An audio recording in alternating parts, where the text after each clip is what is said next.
moi, c'est fait partie de mes rêves d'enfant d'aller faire un TED aux États-Unis. J'admire ces gens-là. Donc, c'était un peu ce challenge-là. J'avais déjà fait des conférences, j'avais déjà eu l'expérience de parler devant un certain nombre de personnes. Quand je suis en conférence, je parle d'outils, je me détache du message que je délivre. Là, la tâche était différente parce que je devais parler vraiment de moi et de ce que je souhaitais délivrer comme message. Donc, c'était un peu plus différent.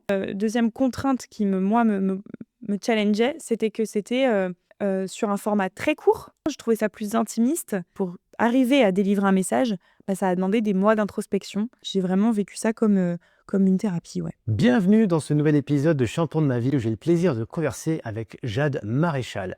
Jade est une fleurettiste internationale. Elle a malheureusement pas pu participer au JO de Paris. Pourquoi? Parce qu'elle a eu une blessure quelques mois avant. Alors justement, avec Jade, on va explorer le parcours du combattant avec ses fêlures, ses fragilités et en quoi Jade s'est transformée en une sportive 2.0, comme elle le dit. Voilà, maintenant c'est le retour de Jade, la Jade 2.0.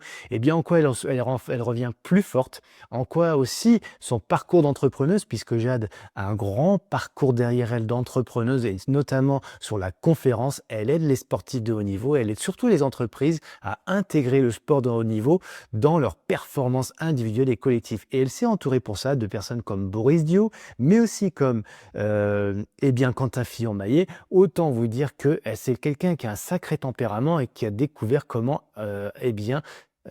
amener dans son projet d'autres sportifs de haut niveau et des personnalités bien connues et qui plus est, peu disponibles. Comment elle a fait? Elle nous explique tout ça dans ce podcast parce que je l'ai vraiment questionné là-dessus, ça m'intéressait moi. Et puis enfin, conférencière, champion de ma vie. Pourquoi elle a fait appel à champion de ma vie? Pour justement délivrer un message avec encore plus d'impact. Eh bien, ça fait plusieurs mois que j'ai le plaisir de l'accompagner sur ce projet-là. Eh bien, tout de suite, je vous laisse découvrir en quoi ce programme l'a transformé. Je suis arrivé à Paris et j'ai l'honneur d'être accueilli chez Invivo. Alors, ceux qui m'accueillent, c'est moi qui t'accueille. On est accueillis en tout cas chez Invivo tous les deux. Jade Maréchal, qu'on se connaît depuis quelques mois maintenant. Et tu me disais avant de démarrer la conversation que c'est un anniversaire un peu particulier aujourd'hui, jour pour jour. Tu fais ta première bougie. Mais bon, c'est pas la plus. Si, elle est agréable ou elle est pas agréable en fait finalement cette bougie d'il y a 1 an? Je suis très contente de la souffler, c'est sûr que c'est mes 1 an, qui marquent le début de ma rééducation parce que je me suis blessée il y a 1 an jour pour jour, rupture complète des ligaments croisés et fissure des 2 ménisques, Ouais. sur une piste d'escrime donc voilà. Mais je suis très contente de la souffler parce que je tourne réellement la page avec, beaucoup de fierté d'être arrivée au bout de cette histoire et aujourd'hui de pouvoir, continuer ma pratique sans penser jamais à Mmh. ce genou. Ouais. Et tu penses plus? Non, j'y pense plus, j'ai plus de Sauf là, douleur. on en parle. Voilà, là, on fait une petite C'est thérapie, pas cool. mais mais en tout cas, non, sur la piste, j'y pense plus. J'ai énormément travaillé, j'ai de la chance d'être très bien entourée. Je suis à l'INSEP, Ouais. donc forcément, pour te rééduquer, c'est un endroit absolument parfait. J'ai passé, sur 10 mois de rééducation, peut-être 6 mois tous les jours, chez le kiné et puis après, ça a été beaucoup de préparation physique, de musculation. Je prenais des leçons d'escrime sur une table, assise, quand je pouvais pas encore me tenir debout. Mmh. J'ai été opérée et quand on est athlète également, on a le droit à un nouveau ligament supplémentaire. Donc, je n'ai plus 4 ligaments, mais 5 aujourd'hui. Enfin bref, il est comme neuf et même mieux qu'avant. Ouais. Donc, je suis très contente de me tenir là. La blessure qui rend plus fort? Ça, je l'ai Ouais. vécu plus, je te disais un peu en off, mais je réalise que je suis une Jade 2.0. Pas que physiquement, avec ce nouveau genou, mais surtout dans la tête parce que j'ai passé 1 an également à m'introspecter. Mmh. Je me souviens très bien, au lendemain de ma blessure, sincèrement très rapidement, peut-être 2 ou 3 jours après, de me dire, «En fait, on va voir, peut-être que cette pause, elle va te faire arrêter complètement ton sport». Ah oui. C'était au lendemain d'une non-sélection, aux Jeux olympiques de Paris en 2024. C'était 1 mois après et je me souviens, voilà, de me dire, «Bon, je suis pas sélectionnée». J'ai été très déçue de moi parce que c'est un vrai échec que j'ai vécu. Tu t'en es voulu? Je m'en suis énormément voulu, faut imaginer que les Jeux de Paris, c'est plus que 4 ans de travail. On en entend parler depuis qu'on est petite et je m'étais projetée sur une compétition à la maison, devant ma famille, mes parents et forcément, le jour où la sélection est tombée, c'est-à-dire, en juin 2024, là, tout s'arrête. Même si tu t'y attends un petit peu parce que tu as vu les performances que tu as fait cette saison-là, c'est un coupé qui tombe, c'est une flamme qui s'éteint Et là, tu dois rebondir. Quand on est athlète et compétiteur ou compétitrice, généralement, on souhaite rebondir en revenant plus, en faisant plus d'entraînement. Moi, je me souviens très bien que je voulais arriver avant mes coéquipières et repartir la dernière de la salle en me disant, maintenant, peut-être que tu n'as pas fait assez de quantité, donc c'est parti, c'est ce que tu vas faire. Et un mois après, c'est là où je me blesse sur un mouvement que je fais tous les jours, des centaines de fois, une retraite, pour ceux qui connaissent, donc c'est reculer à l'escrime. Donc forcément, grosse frustration et grosse incompréhension surtout, parce que tout le monde te le dira, je suis peut-être pas talentueuse dans l'escrime, c'est-à-dire que je dois travailler plus pour comprendre la bonne distance et bonne technique. Par contre, physiquement, j'ai toujours compensé en faisant beaucoup. Donc, je me suis étonnée et je me suis toujours dit que les croisés, c'était pas pour moi, quoi. Donc, c'est comme ça que je me suis blessée. Et puis finalement, ça m'a éloignée des pistes très longtemps. 1 an loin des compétitions. Et puis, j'ai passé beaucoup de temps en préparation mentale et je voulais revenir. Finalement, quelques mois après, j'ai eu cette petite flamme qui s'est rallumée. J'avais envie de reprendre mes fleurets et surtout, j'avais envie d'être à nouveau une sportive de haut niveau parce que j'ai connu le monde des moldus, en fait, pendant 1 an. De pas vivre dans ce groupe d'entraînement, de pas manger performance, de pas dormir performance et ça m'a profondément manqué. Et finalement, quand je reviens 1 an après, bah oui, c'est vrai, j'ai des crocs. Oui, tu reviens différemment parce que ça t'a tellement manqué que quand tu reviens, mais moi, je me souviens dans mon carnet d'entraînement, dans les premières séances asso, j'écrivais tout le temps dans l'objectif du jour, plaisir.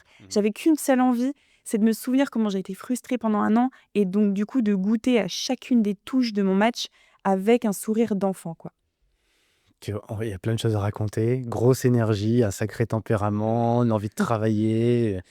Et alors je te le glisse tout de suite et maintenant parce que je sais par avance qu'il va te plaire, le livre, puisque tu aimes lire des bios. Dans ma bio, il y a un peu de ça aussi, c'est-à-dire l'idée je suis peut-être pas le meilleur, mais en travaillant, en y croyant, donc ça veut dire quoi, travaillant physiquement, mais aussi en y croyant, travaillant mentalement, et ben finalement, on peut aller au-delà des certaines limites ou certaines croyances. Donc écoute, j'aimerais bien ton retour en tout cas, mais on va déjà avoir ton retour à toi par rapport à ce parcours. Et puis, 1 année, à s'améliorer comme tu dis, la Jade 2.0 et en quoi elle a changé? Rappelle-nous un petit peu là aujourd'hui d'ailleurs, parce que Jade, maréchal, OK, et puis ça parle peut-être pas comme ça. Si on parle ton sport, ouais, bah, l'escrime d'accord, alors même moi je me trompe toujours entre les différentes, disciplines qu'il y a derrière l'escrime, donc tu vas nous préciser ça. Et puis pour le coup, là je pense qu'il y en a peut-être plein qui ont vu passer des choses comme ça. Toi, mais sans savoir ton visage, que c'était toi derrière, alors soit des compétitions, pas au JO, on l'a compris, mais tu peut-être les prochains et sans doute, et c'est tout ce qu'on va se construire ensemble, peut-être à travers aussi de cet échange, cette conversation au micro, qui sera le fil de champion de sa vie. Mais c'est toi qu'on voit des fois dans des endroits insolites, avec ta tenue, en train de faire des images incroyables, des vidéos. C'est toi, non? Entre Oui, autres, tu fais ça, hein? oui, je sais que je suis entrepreneur, et en fait, dans le mot entrepreneur, moi, je sais que j'ai envie d'avoir, plein d'activités dans ma vie et je pense que c'est ce que le sport de haut niveau t'apporte aussi, l'occasion d'avoir beaucoup d'opportunités que tu peux saisir. Effectivement, on rencontre, un nombre incalculable de personnes, des entreprises, diverses et variées et on nous propose de vivre des opportunités, des projets un peu, uniques et par exemple, en ce moment, oui, ce que j'aime faire, c'est amener mon sport dans des lieux, complètement insolites. Le dernier en date, c'est donc en haut d'une montagne, à 3000 mètres d'altitude, et ça, en fait, j'aime profondément l'élégance de mon sport. Ouais. Et ça m'a manqué pendant 1 an et je me suis dit que je voulais mettre ça en avant, effectivement sur mes réseaux et je fais plein d'autres choses. Voilà, je fais, également des conférences, que j'ai développées, notamment avec, cette formation champion de ma vie, qui a fait l'objet pour moi d'une thérapie un peu, qui est arrivée pile poil pendant ma blessure. Donc j'essaye de grandir là-dedans et en fait, je suis passionnée par la transmission. Je J'ai pas envie, mon prépa mental me dit que je deviendrai prépa mental, mais c'est pas du tout, pour l'instant, ce que j'adore, c'est faire le lien entre ce que je vis dans le sport de haut niveau et ce que chacun vit dans son quotidien professionnel ou bien personnel.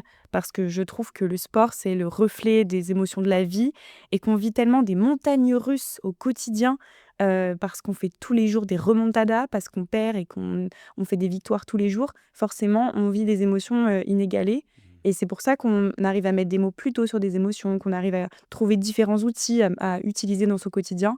Et ça, je pense que, bah, tu vois, ton livre, je suis très contente de l'avoir parce que je vais le lire et je fais ça tous les jours en lisant des biographies d'athlètes. Je ne fais que ça parce que en fait, j'adore. Chacun a des choses à nous apprendre. Et tu vois, là, ta première de couverture, euh, elle m'évoque un peu l'entourage. Et je pense que peut-être que c'est pas forcément peut-être que tu veux l'aborder d'ailleurs dans ton livre, mais je suis sûre que en racontant une histoire, on inspire et on met le doigt sur quelque chose dans le cœur et les oreilles de ton auditeur. Et c'est pertinemment ce que j'aime faire. Voilà. Ouais, avec Thierry. différents canaux, que ce soit la conférence, donc la voix, Voilà. l'écriture peut-être demain aussi. Bah, tu écris forcément sur les réseaux sociaux, il faut construire aussi, rédiger des images, donc Oui. que ce soit en altitude, à 3000 mètres, ou c'est quoi le plus insolite que tu aies fait d'ailleurs? Plus insolite que j'ai fait, c'est un tournage. Donc là, la vidéo dont je t'ai parlé, c'est un tournage en journée à l'Alpe d'Huez. Mais 4 ans auparavant, j'ai tourné de nuit en hiver, parce que là c'était un été, mais en hiver, pareil à 3000 aux Arcs, avec une tenue d'escrime. Je n'ai jamais eu aussi froid de toute ma vie. Tu t'en souviens encore? Ouais, je m'en souviens encore. Et c'était insolite parce qu'on a aussi vécu un moment avec une coéquipière de l'équipe de France, Eva Lacheret, avec qui on a d'autres projets toutes les deux. Donc c'est un moment qui nous a beaucoup liés, renforcés, rapprochés et qui donne des images exceptionnelles. Ça s'appelle Summit Fencing. Summit Fencing. Ah, Ouais. on discutera en off, fais-moi parler, force à te parler de Summit ou Summum, parce que on n'a pas encore parlé de ça. Bref, Ah ouais. ce sera autre chose. Mais on sent bien que dans ton côté entrepreneur, t'as dit entrepreneur, pourquoi pas entrepreneuse d'ailleurs? Parce que entrepreneur. Ah d'accord, avec un E à la fin. Eh oui. Entrepreneureux, eh bien, tu parles plusieurs activités, de faire des opportunités, saisir des opportunités ou les créer. Pour le coup, moi, j'ai Oui. plutôt le sentiment que tu les crées, toi, que tu les Oui. saisis, même si les deux peuvent aller de pair de toute façon. De rencontrer des personnes, d'aller à la rencontre de personnes, d'autres univers, de faire un transfert. Ouais. C'est vrai que l'entrepreneuriat, c'est beaucoup basé sur l'observation, hein. Qu'est-ce qu'on voit Mm. ailleurs qu'on n'a pas encore fait pour créer un océan bleu? Et finalement, la compétition, elle se vit autrement quand on sait qu'on a toujours une longueur d'avance, qu'on est capable d'avoir beaucoup plus de vision, de différenciation par rapport aux autres. Et c'est vrai qu'entre le sport, comme tu l'as très bien dit, très élégamment dit, entre le sport et l'entreprise, il y a souvent, en fait, il n'y a pas de séparation. On aime bien créer les liens, en tout cas. Et la preuve ici avec Thierry, d'ailleurs, qui sera aussi comme toi, tu as vu au sein de Champion de ma vie, Thierry Blandinière, le patron de la coopérative Invivouk, avec toutes ses équipes qui nous accueillent ici. Et c'est marrant, d'ailleurs, son assistante, qui nous a très gentiment accueillis avec un grand sourire. Elle a parlé de ton sport, elle a dit, je ne connais pas trop, mais je le regarde pour son Élégant. élégance. Ouais, tout à fait. Et ça aussi, c'est quelque chose de forcément qui est beau, quoi. Le sport, c'est beau. L'entreprise, je ne sais pas si c'est beau. C'est aucun peut juger. Il y a des entreprises qui sont très belles, qui créent des très beaux services, des très beaux produits aussi. Ouais. Et toi, dans ton sport, c'est vrai qu'il y a de la beauté, quoi. Oui, et on peut retrouver, je pense que dans tout ce qu'on fait, tu un peu de beauté. Moi, effectivement, je suis très sensible. C'est d'ailleurs toi qui me l'as dit et qui m'a fait remarquer ça. Mais je suis sensible à l'élégance, à l'image. Et c'est vrai que mon sport est un très, très beau sport, riche d'histoire. C'est un sport français. Tu vois, on allume des lumières rouges, vertes. Je me souviens que c'est ça qui m'a attirée quand j'étais jeune. La tenue est blanche, immaculée. Enfin voilà, c'est vrai que je suis attirée par ça depuis que je suis petite. Et je tire aussi de cette façon-là. J'aime être scolaire, que le mouvement soit beau. Académique. Académique, voilà. Évidemment, je paye parfois les frais de cette opiniâtreté à ce que ce soit très élégant et beau, parce que il faut de l'agressivité et parfois, il faut casser un peu ces codes de très carrés et très scolaires. Mais voilà, c'est un juste équilibre à Ah oui, trouver. alors, pour le coup, je ne sais pas si tu as écouté mon échange avec Sarah Danint, Oui, mais tout à fait. c'est vrai que sans opposer les gens, parce que Ouais. finalement, c'est quand on s'oppose aussi qu'on va se nourrir de la richesse de l'autre, finalement, la différence. Et Sarah, c'est un tempérament qui a absolument rien à voir avec toi, qui a fait champion de sa vie aussi il y a 2 ans et qui l'a refait l'année dernière. Effectivement, on sent mieux qu'il y a une rage intérieure extrêmement forte qui l'anime et qui la pousse sur la piste, on dit, Tout à fait, la sur la piste. Ouais. piste. Et toi, pour le coup, par rapport à ça, on va revenir après sur l'histoire, hein, qu'est-ce qui te lie à ce sport, comment tu y es venu.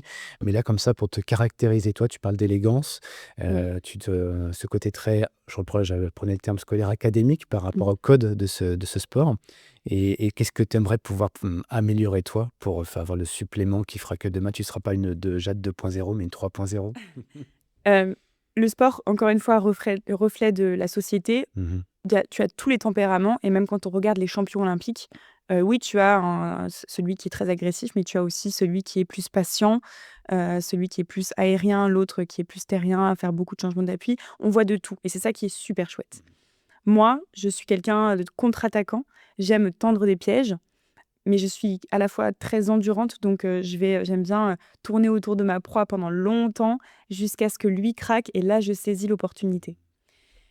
Je manque d'agressivité parce que moi, ce que j'aime dans mon sport, c'est jouer, c'est la collaboration. C'est ce que j'aime dans mes projets perso aussi. Mhm. J'adore collaborer, fédérer. C'est pour ça que le sport par équipe, l'escrime, c'est individuel, mais également par équipe. Et je préfère cette discipline parce que moi, euh, réunir des 4 individualités pour réaliser un objectif commun, ça, c'est vraiment quelque chose qui m'anime et que j'adore faire. Donc ce sont mes qualités. Mais tu parlais d'axes d'amélioration. Forcément, cette agressivité, cette hargne, parfois me manque.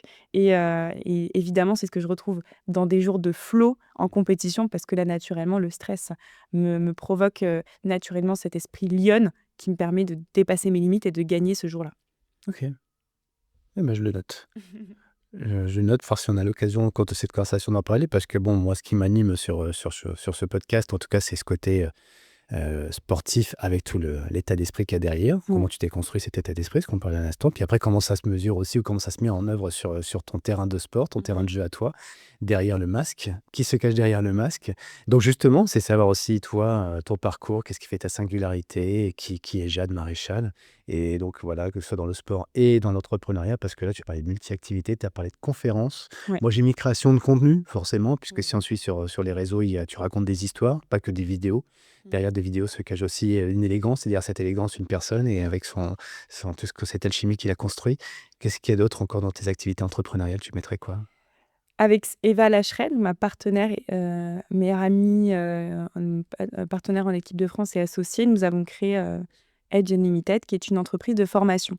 Donc, en fait, on souhaitait compléter cette offre one-shot de la conférence, qui est super chouette, qui est plutôt événementielle, par un format sur le long terme de 3 mois, dans lequel on aborde 10 thématiques avec 10 champions. Donc chaque champion apporte sa vision sur une thématique. Par exemple, tu as Boris Dio qui vient parler d'atteinte d'objectifs, et je te passe le reste, mais voilà, on a créé cette formation. Tiens, formation, j'imagine. Alors, libre à toi aussi d'axer de la conversation sur ce que tu as envie de parler, de Ouais. mettre en avant, parce que c'est aussi ton expression à toi. Mais tu parles de Boris Dio. Ouais. Comment tu arrives à solliciter l'ancien capitaine de l'équipe de France de basket, si je dis pas de bêtises, qui a Ouais. joué aux États-Unis? C'est un des 3 avec Tony Parker et puis aussi avec, ça va me revenir, qui a fait les champions de la vie l'année dernière d'ailleurs. Désolé, ça va me revenir. Ça, c'est moi, hein. Cyril, il a Tu 50 connais ans. tellement de monde aussi. Non, mais son cerveau lui joue des tours aussi. Et ça, c'est, tu vois, j'ai visuellement la personne, je l'ai sur moi et tout. Il suffit, je regarde mon téléphone et je regarde, mais ça va me revenir. Voilà, le cerveau est bizarrement fait des fois. C'est pour ça que je vais aller chercher un petit peu ce qui se passe dans notre boîte crânienne entre les 2 oreilles. Bref. Et quand tu arrives à avoir un Boris Dio, à le rencontrer, et puis pas le convaincre, mais ils disent: ouais, j'ai envie de participer à votre projet. Redis comment ça s'appelle avec Eva. Donc, c'est notre formation Perform par Perform. Edge Unlimited. C'est notre société dans laquelle on fait des conférences et des formations, mais c'est la formation Perform. D'accord. Alors, bonne question. Déjà, comme dans la vie, on est tous à 5 poignées de main de rencontrer la personne qu'on souhaite. Rappelle-le, ça c'est vrai, mais que tu as appris ça où? Je ne sais pas, Ça dans bouquin, un le livre sûrement. Non, Ouais. je suis également responsable des athlètes au comité d'administration de l'INSEP. Ouais. Et pour cette raison, Boris Dio a déjà été à ma table au CA, puisque il siège en tant que président du conseil d'administration de l'INSEP. Donc c'est comme ça que je l'ai rencontré. Et il y a quelque chose qui nous anime tous quand on est sportif de haut niveau, c'est qu'on parle le même langage.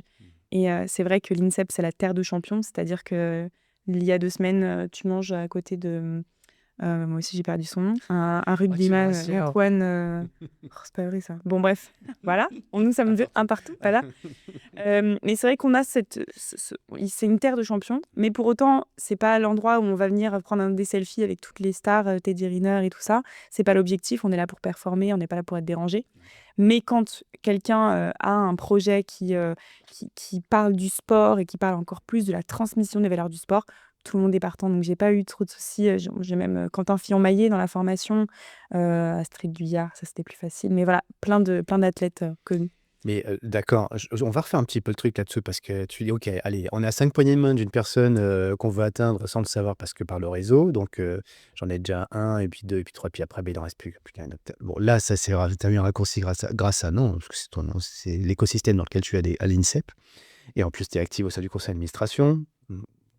T'as quel âge, rappelle-nous? J'ai 25 ans. 25 ans, on a l'impression que tu parles comme quelqu'un d'une maturité de 15-20 ans, tu vois. Ah, Donc, ça a été vite, en fait. On sent qu'il y a vraiment, tu t'es approprié tout un tas de choses et un état d'esprit en peu de temps.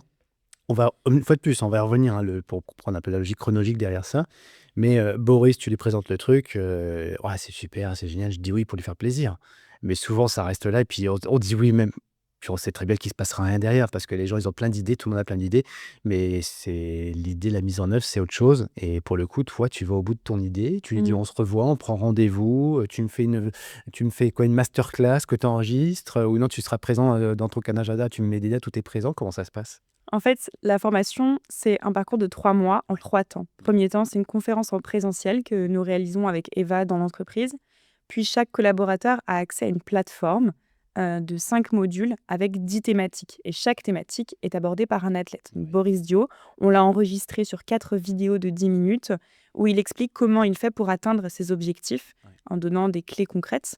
Et après, le collaborateur a accès à un exercice, des Et podcasts, des outils, etc. d'accord.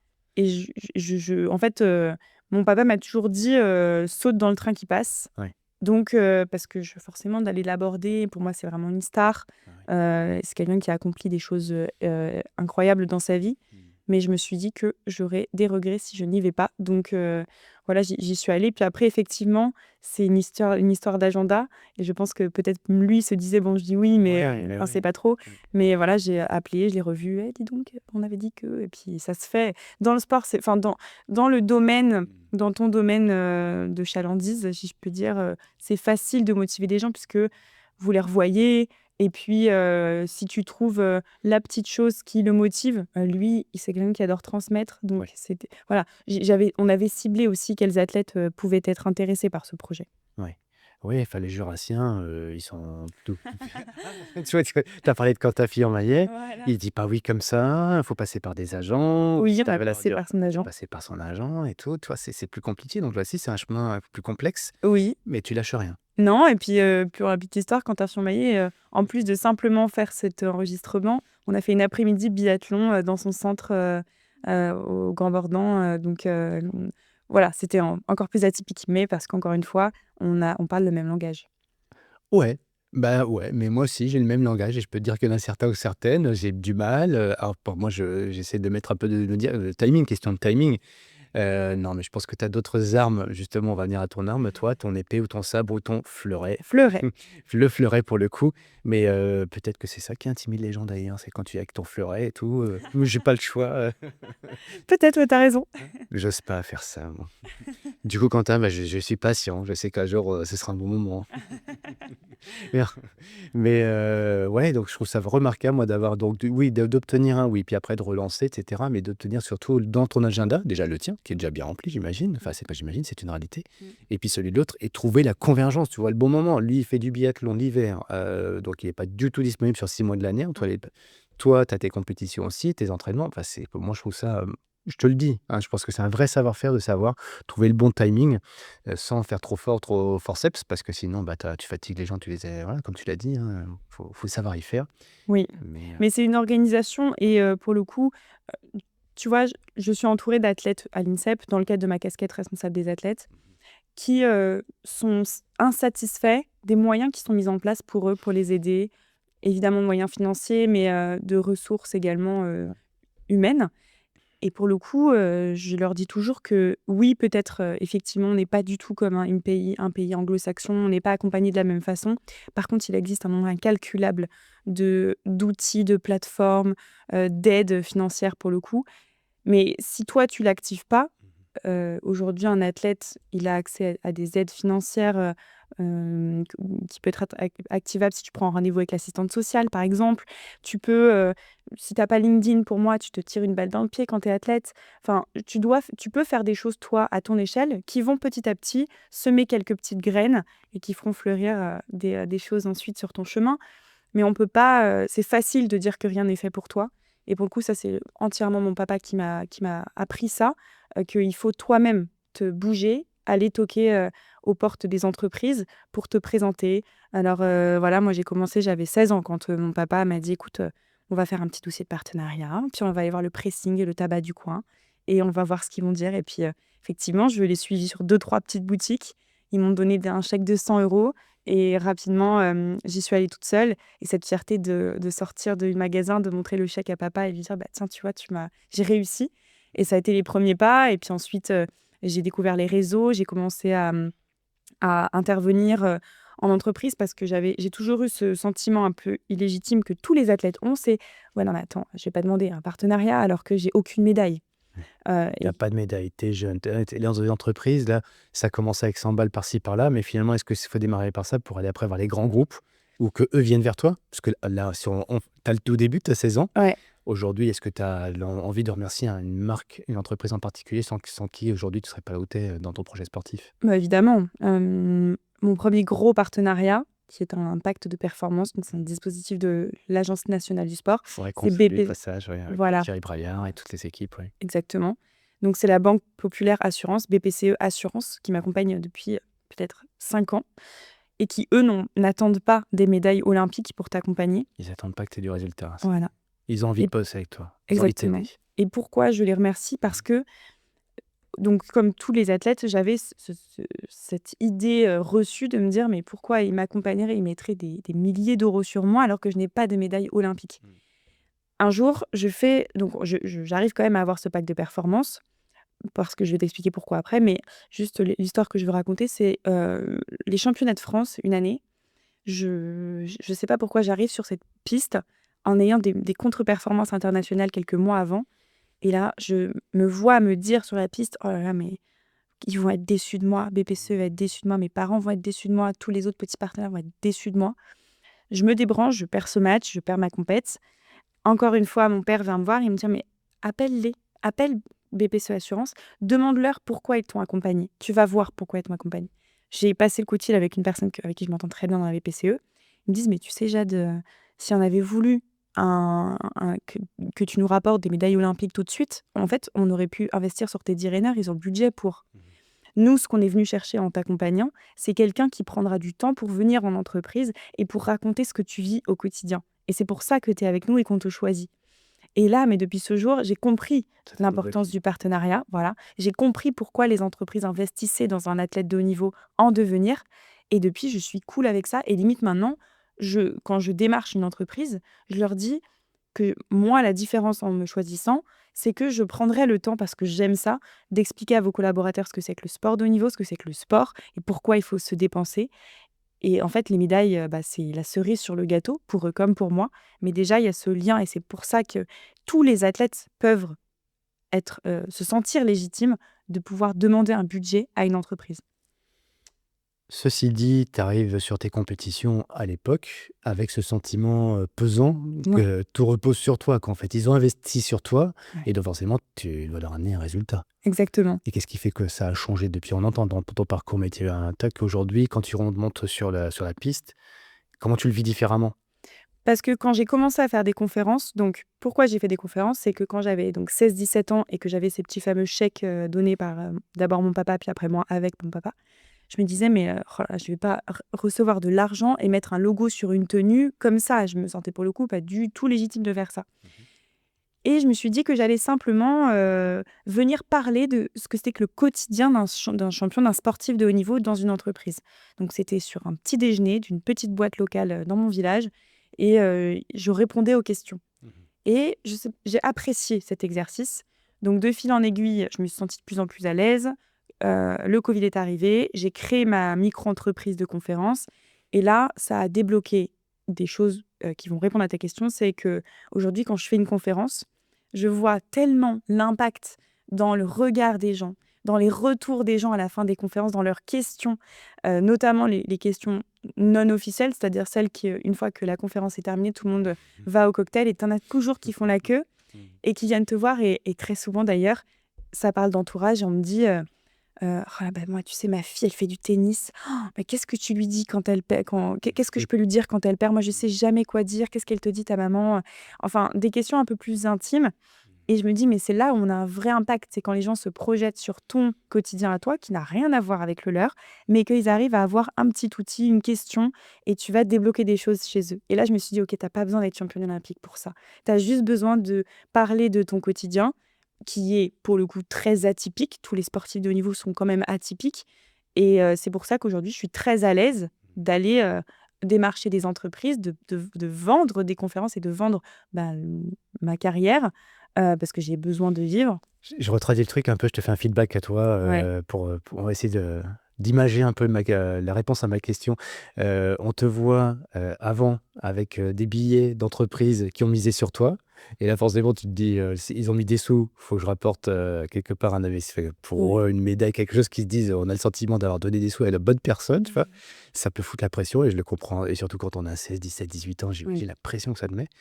Là, entre-temps, tu rencontres des gens, des Mmh. vrais, des humains, qui sont parents aussi, parce que ça, c'est un autre sujet qu'on abordera après, c'est que toi, tu es peut-être pas légitime pour parler à certains à des adultes. Oui, sauf que Mmh. ces parents sont des parents d'enfants qui ont ton âge. Et en fait, Tout à on fait. a besoin de savoir aujourd'hui comment qu'on raisonne nos enfants. Et quand toi, tu nous racontes ton histoire, forcément, ça impacte pas que les gens de ta génération, ça impacte les parents, les cousins, les aidants, etc., etc. Donc forcément, oui, on est curieux d'avoir le message d'une personne, peu importe son âge. Et Mmh. là, on fait tomber le posture de syndrome, enfin, ce fameux syndrome dont tu parlais tout à l'heure. Mais imagine maintenant quand tu es sur enfin, depuis quand est-ce que tu sautes à ce point de bascule, tu arrives sur ta compétition, c'est plus des sous qui sont derrière toi, c'est des êtres humains qui te soutiennent. Et je pense que l'énergie n'est plus la même, tu n'as plus la même forme de pression quoi, qui t'embarque dans cette compétition où déjà il y a les médias, il y a les concurrents, etc. Enfin, cette pression incroyable, effectivement, la maman sa fille qui fait du tennis, mais comment je fais pour la rassurer? Et Bah, toi, du coup, déjà, tu apportes des réponses là. c'est ça et l'image, parfaite, c'est les jeux olympiques, cet été. Moi, j'ai vu des gens, aux JO aux Fleurs et Dames. J'étais donc évidemment dans les gradins. Soutenir une équipe de France qui venait de perdre, Oui. donc qui venait d'échouer et c'est-à-dire plus de médailles et ben, on a des matchs de classement par la suite. Un public mais encore, encore tremblant et hurlant pour la France.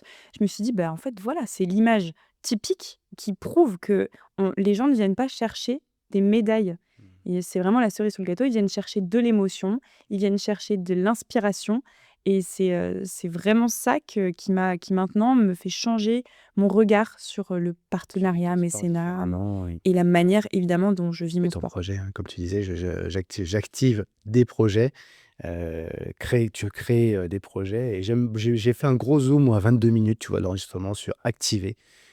C'est vrai que tu parles des autres qui osent pas, à l'INSEP ou peu importe où finalement, hein, on n'ose pas, c'est compliqué et ça a l'air facile pour toi.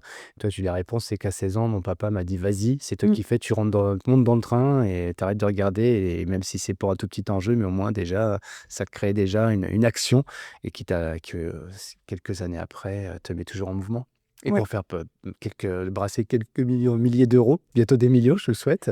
Lever des projets, c'est pareil quand tu vas faire une mise en scène, à 3000 mètres d'altitude avec caméra et cetera, la lumière, le son, enfin Mmh. tout, c'est toute une équipe. C'est un projet de combien quand tu fais un truc comme ça? D'euros? Oui, Bah, ce projet-là coûtait 20 000 €. 20 000 Je € l'ai juste affiché, pour avoir une vidéo qui dure combien de temps? 3 minutes. Pour 3 20 Mais 000 c'est énorme déjà 3 minutes ouais, pour OK, une c'est vidéo. C'est déjà un énorme. format YouTube qui a été réduit en 30 secondes sur Insta. C'est Mais oui, c'était encore une fois une gestion de projet. ouais. Mais voilà, je tiens à dire quand même que il suffit pas juste d'activer des choses, Mmh. c'est qu'il y a aussi une autre notion qu'on peut aborder, mais c'est le fait qu'effectivement, déjà si tu fais pas, tu n'as pas, ça c'est évident. Mais ensuite, moi j'avais une relation très étrange avec le regard des autres, Mmh mh. à cause de ce truc de j'ai pas de médaille Mmh. et de j'ai pas de médaille olympique et donc je me sentais, tu vois, de poster sur les réseaux, je me disais: «Allez, je Pas faire poste, ça. j'appuie sur envoyer» et puis tous les gens je me disais que tous les gens à l'INSEP allaient regarder ça en mode, «Pour qu'elle se prend?» tu vois? Et la blessure m'a aidée parce que la blessure, tu es éloignée de ce groupe-là, et donc j'ai commencé à prendre l'habitude d'assumer les projets, vidéo que je faisais, d'assumer les prises de parole, donc ça m'a pas mal, aidée et puis, vraiment aujourd'hui, je prends conscience que, de faire tout ça m'apporte des opportunités incroyables et juste, je suis trop heureuse. Je vis une vie à 100 à l'heure et, euh, et aussi, je sais que je vis pas mal d'échecs. C'est-à-dire que quand tu dois monter un projet de tournage et que tu dois démarcher 20 000 euros, là, on ne parle que des gens qui ont accepté de financer ça, mais on ne parle pas des dizaines et des dizaines et des dizaines de partenaires qui m'ont dit ben non, c'est super, mais non. Donc, ça m'a appris plein de choses que je répercute aussi dans ma pratique sportive, cette fameuse notion de l'échec, quoi, par exemple. Ouais. La première fois que tu t'es pris un non alors que tu étais sûr de ton coup, que c'était la bonne personne ou la bonne marque, la bonne entreprise pour tu sûr que ça va fonctionner et qu'ils te disent non, c'est quoi ta première la réaction, tu t'en souviens? Bah Il me oui, semble comme ça. forcément, au départ, moi, je suis quelqu'un qui pleure beaucoup. Donc, au départ, tu te sens nul, tu as une estime de toi qui est égale à zéro à ce moment-là. Et tu te dis, effectivement, s'il me dit non, ben, il a raison, Il a je suis raison. qui, voilà. J'ai commencé un travail mental à 16 ans, moi. Ouais. J'étais accompagnée par mon préparateur mental qui est toujours le même, Geoffrey Cassagne, qui a complètement changé ma vie, mon regard sur la vie. Les mots qu'il utilise sont très souvent tirés de sa bouche à lui. Mmh. Donc, je m'en rends bien compte et il m'a aidée à trouver ce switch rapidement, de me dire que un non, c'était pas forcément un non de ma personne, mais c'était plus un non d'un projet, ou peut-être que c'est pas le bon moment pour la personne qui dit non. Mmh.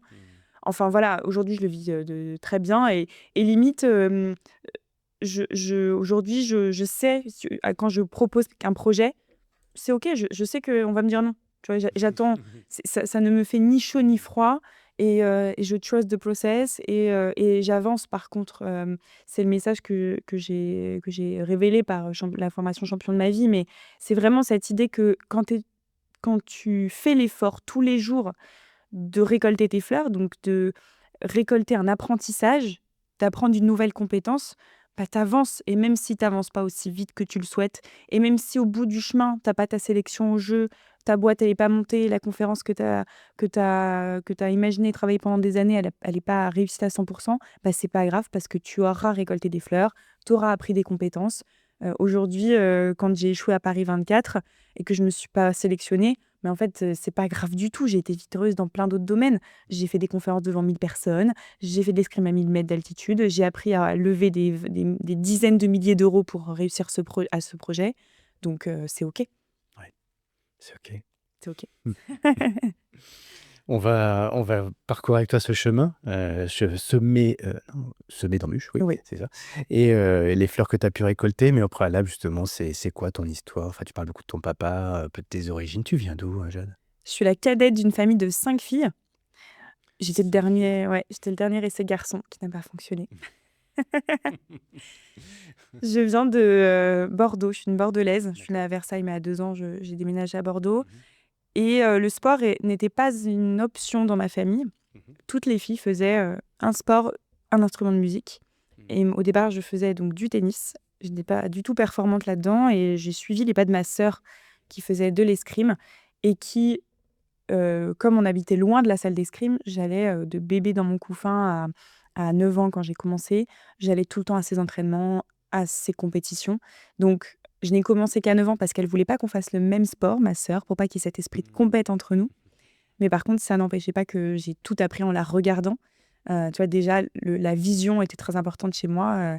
Le fait de regarder, le fait de voir ces lumières, je t'en parlais au début, ça m'a beaucoup inspirée, plu. Et donc, j'ai commencé à 9 ans. Et par contre, j'ai toujours eu cet esprit de compète. Quand tu es la petite dernière, je pense que tu veux rattraper tes grandes sœurs. Donc, que ce soit dans l'école ou dans le sport, j'ai toujours été compétitrice. Et c'est ça que j'ai retrouvé dans ce sport-là. Et pour terminer, j'ai commencé l'escrime parce que je trouvais ça beau. Et c'est surtout un jeu. On joue avec un adversaire. Tu vois, quand je pense aux nageurs, à ta discipline, bah, franchement, je ne vous comprends pas et je vous admire parce que vous êtes contre vous-même. Nous, on met la tenue pour jouer avec un adversaire. Je trouve ça beaucoup plus ludique et moins difficile parce que tu as cette idée de jeu et donc de plaisir. Voilà. Bah, c'est bien de l'aborder comme un jeu, puisque moi je le verrais plutôt, c'est pour ça que je fais pas ces sports-là, comme une compétition contre un autre et que comme je peux pas maîtriser l'autre, je ne peux maîtriser que moi finalement. Moi, je perds mes moyens en face de toi, hein, c'est Mmh. dur, hein, alors j'imagine que je suis très nul en plus avec, un s un fleuret au bout de la main. Donc ouais, ouais, non, moi je perds tous mes moyens en fait face à l'autre. C'est pour ça, c'est Ouais. plutôt une fausse excuse en fait. Je pars sur des choses où là, finalement, contre moi-même, je peux me vouloir qu'à moi, quoi. Donc C'est vrai, je c'est vois une très autre bien façon de et je me revois moi petit quand j'étais à ta place, quoi. Je j'ai ouais. pas des voilà, la pression, c'était pas bon pour moi face aux autres, quoi. Ouais. Et surtout en match, quand, on va voir tout ça justement, comment tu as réussi. Mais ce que j'entends surtout, c'est cette capacité, faculté, appétence, je sais pas, l'acuité, voilà, à observer. C'est dingue comment tu observes, puis tu as un Mmh. regard perçant en plus, tu es une grande observatrice, ça devient d'où? Bah, tu l'as dit, hein, en partie, mais tu as un petit peu, fait le feedback là-dessus ou avec, Geoffrey d'ailleurs, vous avez regardé un petit peu qu'est-ce qui fait que toi, tu as cette capacité à observer, là où d'autres, c'est peut-être moins évident, ça demande plus d'efforts? Je suis sourde complète d'une Mais oreille. c'est vrai, je l'ai appris après ça, j'ai vu ça où? Tu l'as partagé sur un post il y a pas Ah oui, ça, longtemps? c'est une histoire, il faut que je te la raconte. C'est incroyable la force des réseaux, mais donc je suis sourde de naissance. C'est une surdité, partielle, donc je n'ai qu'une seule oreille qui fonctionne, mais l'autre est à zéro. Mmh. Donc c'est pas handicap, je n'appelle pas ça un handicap, mais ça a forcément développé d'autres, facultés, notamment, Mmh. moi j'ai besoin de lire sur les lèvres, Ouais. donc forcément j'ai développé ce besoin de voir et je l'ai notamment expérimenté quand on avait des masques et que c'était Mmh. un enfer pour moi, Mmh. parce que je ne pouvais plus regarder les lèvres. Mais c'est sans doute pour ça qu'effectivement j'ai besoin de ce sens-là et ça m'a tu vois, par exemple, sur la piste, quand l'arbitre est à ma gauche, c'est compliqué parce que je vois pas ses gestes, donc je dois tourner la tête. Mmh. Donc j'ai hâte, prochainement, je vais, me faire appareiller. J'ai Pareil. vraiment hâte ça va changer, ma vie parce que même quand tu vois, tu imagines, tu as un repas de famille Ouais. et bien, tu es toujours en bout de table. Dans les restaurants, tu es toujours en bout de table. Mmh mh. Donc voilà, peut-être que c'est pour ça que j'ai un besoin de voir. Ouais. Ouais, oui, on peut imaginer par compensation. Ouais, Mmh. peut-être. Tu pas peur justement en entendant des 2 oreilles de moins observer du coup demain dans 10 ans, bah, tu sais finalement je vois plus comme avant, il y a des choses que je voyais avant, je vois plus, enfin inconsciemment d'ailleurs, c'est pas forcément conscient. Oui, puis tu as aussi des avantages. Je raconte toujours que, quand tu t'endors sur une oreille, l'autre n'entend rien et donc je n'ai pas besoin de boules caisses, par exemple, j'en ai jamais eu besoin. Donc j'enlèverai mon appareil quand je le souhaiterai. Oui, mais c'est sur LinkedIn, tu as posté ça, non? Oui, alors, je poste ça sur les réseaux il y a peut-être 2 mois et quelqu'un me contacte, enfin j'expliquais simplement ce que je vivais. Quelqu'un me contacte en me disant qu'il vivait la même chose, Ouais. mais que depuis qu'il était appareillé, c'était génial et moi, on m'a toujours dit que c'était pas appareillable mon problème, sauf un implant dans le cerveau et puis ça, bon, Ouais. mes parents ont toujours refusé et je suis Ouais. très contente Mmh. et en fait, depuis 6 ans, il y a une nouvelle technologie qui a vu le jour. Donc depuis, je suis allée voir dans des magasins, un magasin Écoutez Voir qui a changé ma vie. Je me suis int Ils m'ont fait entendre à gauche pour la première fois. Je sais pas si tu imagines, mais un truc que tu as jamais vécu. Donc je me souviens d'avoir fait: «Oh là là, j'entends à gauche», et donc je vais me faire appareiller là dans les semaines, qui viennent grâce au réseau et cette personne qui m'a dit qu'il vivait la même chose, tu vois? Ah donc Parfois l'autre. partenaire du coup? Ah bah oui, complètement. Je leur ai dit, je les ai appelés pour, les remercier, parce qu'il y a eu un accueil aussi top, mais l'histoire est quand même incroyable et la preuve que quand tu communiques, Mmh. que tu parles, que tu exprimes, pas forcément sur les réseaux, mais en tout cas, que tu ne gardes pas les choses pour toi, il peut t'arriver de belles opportunités encore une fois. Ouais, si tu le dis pas, on le sait pas quoi Voilà. et puis, il se passe pas oui, c'est l'activation est compliquée. Si ça parle d'une communication, enfin, un état, il y a un état chez moi. Ouais, ouais. J'ai pas envie d'en parler et c'était difficile peut-être d'en parler pour toi avant, non? Et puis d'un seul coup, bah, non, ça y est, je passe un petit peu ce cap, sans parler puisqu'il y a pas de handicap pour le coup, comme tu dis. Ouais. Mais bon, ça génère un peu quelques insuffisances, quelques problématiques, non conscientes en tout cas. Ça en développe d'autres aussi, tant mieux. Mais comme tu pas eu, plus jeune, des problématiques avec ça, d'un point de vue social avec les autres, J'ai jamais eu peur d'en parler. On me posait la question, je le disais d'ailleurs, j'arrivais, direct en classe ou bien, dans un nouvel environnement, tout de suite je le disais, tu vois? Mes parents m'ont toujours poussée à le dire pour expliquer. Mais, par contre, dès lors que j'ai commencé un peu ce travail de développement personnel, d'apprendre à me connaître, j'ai essayé de faire des liens. D'accord, j'ai ça, qu'est-ce que Mmh. ça génère chez moi? Mmh. Donc par exemple, je suis allée voir un orthophoniste parce que j'ai repéré que ma bouche n'était pas droite quand je parlais, parce que j'envoie le son vers l'oreille qui entend. Ta bouche parle à ton oreille, Voilà, exactement. d'accord. C'est quelque chose que j'essaie de corriger parce que, avec la visio, ça m'a créé un petit complexe, tu vois? Ah, tu Mais te voyais j'ai parler comme ça sur le côté. Oui, je vois. Voilà, exactement. Puis, j'ai simplement fait un bilan comme dans ma vie sportive. Qu'est-ce que ça m'apporte et où est-ce que ça m'embête? Et en fait, j'ai vu que la liste de ce que ça m'apportait était quand même pas mal, tu vois? Notamment soucis d'endormissement, je récupère les écouteurs cassés de mes copines. Enfin, il y a vraiment des avantages et c'est un peu comme ça que j'ai essayé de voir, cette particularité. Ah, les écouteurs cassés. Bah, ouais. C'est quelle oreille qui marche pas? Bah, c'est bon, je prends celui-là. Ouais, exactement. Excellent. D'accord. Bah, écoute, c'est quand même une singularité chez toi et c'est Voilà. vrai, cette singularité, tu pas peur de perdre cette singularité? Bah, du coup, finalement, je vais être un peu que dans la norme comme les autres, alors que là, j'ai ce petit tropisme, ce petit côté Mmh. facial à droite et tout. Non, mais là, ça fait peut-être partie du charme aussi, cette singularité, non? Bah, j'y vais avoir le luxe, de pouvoir l'enlever et mettre quand je veux cet appareil donc Ah, tu vois, excellent. ça va être, D'accord, je décide, génial. d'accord. Ouais, bien vu comme ça, ouais, effectivement. Et donc à 9 ans, c'est ça, tu démarres? Oui, j'ai Mmh. démarré à 9 ans, je n'ai jamais arrêté Ouais. et j'ai, ensuite, alors par contre la règle ultime c'était on ne fait pas de sport-études à la maison. Mes parents voulaient que je suive un cursus, classique. Mmh. Donc pareil, ça t'apprend d'autres choses, ça t'apprend à être efficace parce Ouais. que quand tu rentres, tu qu'une heure pour travailler, tu dois être efficace, donc j'ai grandi aussi là-dedans et je n'ai jamais souhaité intégrer une structure de haut niveau avant l'INSEP. Déjà que la structure, le pôle France était à Wattignies, je sais pas si tu vois un petit peu où c'est, mais c'est à quelques minutes de Lille. D'accord. Je viens de Bordeaux, OK, oui, ouais. voilà, on peut s'arrêter là parce que donc je suis restée dans mon club qui était bien assez doté déjà en infrastructure et par contre quand l'INSEP m'a appelée pour entrer, dans ce pôle-là, j'ai pas hésité, déjà parce que ça me faisait Détection rêver. ou il t'a c'est à quel âge? 2018-2000 j'avais 18 ans, À 18 saison ans. 2018-2019 Mmh. et puis en fait, tu intègres cette structure quand tu as été en équipe de France jeune. Donc j'avais fait 2 ans en équipe de France junior, donc c'était, une suite qui pouvait être logique et quand on m'a appelée, là, pour le coup, j'ai pas hésité et j'ai quitté Bordeaux. Mmh. Et la famille? Et la famille, donc tu imagines, pour maman, des charmants parce que, Génial. dernière petite ouais, voilà, la dernière qui quitte la maison, Ouais. Tu peut-être pas la dernière à partir pour le coup? si, Si? la dernière. Si? Ouais, ouais, ouais, Ah ouais, oui, donc là, ton papa et maman se retrouvent tous les 2.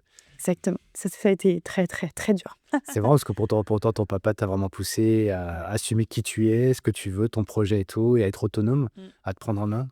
Donc il avait hâte d'être avec sa femme tout simplement. Ouais, voilà. Et donc tu arrives à Paris, à l'INSEP, enfin du moins à Vincennes. Ouais. Comment ça se passe? Tu te loges tu logé, donc tu es en internat alors? C'est un internat, c'est un pôle comme à l'américaine, tu as Ouais. tout pour y vivre C'est ta si tu décision? veux, Parce qu'il y en a qui sont en dehors, qui font mais bon, ah la oui, plupart de ouais, c'est le budget était différent si tu pas sors limité. aussi Mmh. et au niveau, performance pour moi, c'était logique en fait, tu vas au self, tu n'as pas à faire ton ménage, tu as pas à faire ta vaisselle, ta cuisine.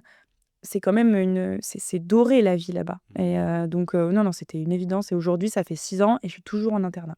Ouais, ça fait 6 ans. C'est ouais, c'est ma 6e année. Certains disent et c'est pas une tare, hein, c'est la après on est différents, il y en a qui vivent ça plus ou moins bien, mais on est dans une tour dorée quoi, tu vois ce que je veux Oui, dire? Il oui. faut avoir une prison dorée. Mmh. On a tout, mais finalement, on manque un peu de choses. Donc toi, comment tu as vécu justement cet équilibre entre, bah, j'ai tout, mais en même temps pour pas me laisser envahir par ce «système» entre guillemets et bah, perdre aussi ce que j'ai appris avec papa, hein, qui m'a appris aussi Mmh.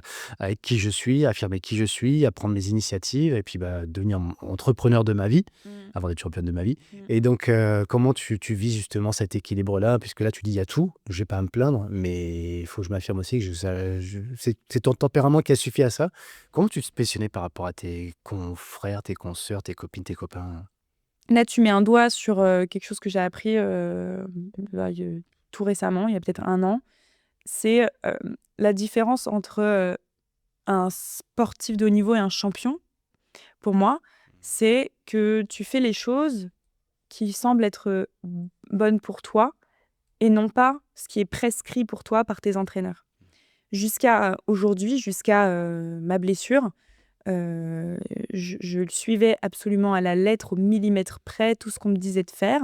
La Je pen mode SHN? Voilà, exactement et je pense que tu dois en passer par là quand tu es jeune parce que tu sais pas ce qui est bon pour toi et tu ne connais pas encore assez. Mais je pense que quand j'ai commencé à entrer en senior, j'ai pas su switcher et m'écouter. Encore peut-être pour cette image que j'aime bien, l'image de la sportive qui s'entraîne tout le temps, même quand elle a pas envie, même quand elle a ses règles, même quand elle est fatiguée. Et cette blessure m'a fait m'introspecter et je me suis promis d'écouter cette intuition que j'avais, mais que j'éteignais toujours. Et je sais très bien naturellement ce qui est bon pour moi ou pas. Donc c'est ce que j'ai changé, notamment, à l'issue de cette blessure. Il a fallu une blessure pour que tu te rends compte un petit peu de ta façon de voir ton, ton écosystème de la performance et de se dire maintenant, je suis plus une SHN, je deviens la championne que je veux devenir et je me responsabilise, je prends mon autonomie tout en étant aussi toujours à l'INSEP, hein, c'est pas incompatible. S'il n'y avait pas eu la blessure, tu penses que tu n'aurais pas eu cette vision-là, ce retournement Je pense que j'aurai toujours cette certitude. Mhm. Cette blessure m'a permis d'écouter ce que, notamment mon conjoint m'a tout c'est lui qui m'a mis cette petit warning sur mon chemin en me disant: «Mais tu t'écoutes pas, tu fais pas». Moi, c'est pas écouter dans le sens, «Tu mal, t'arrêtes».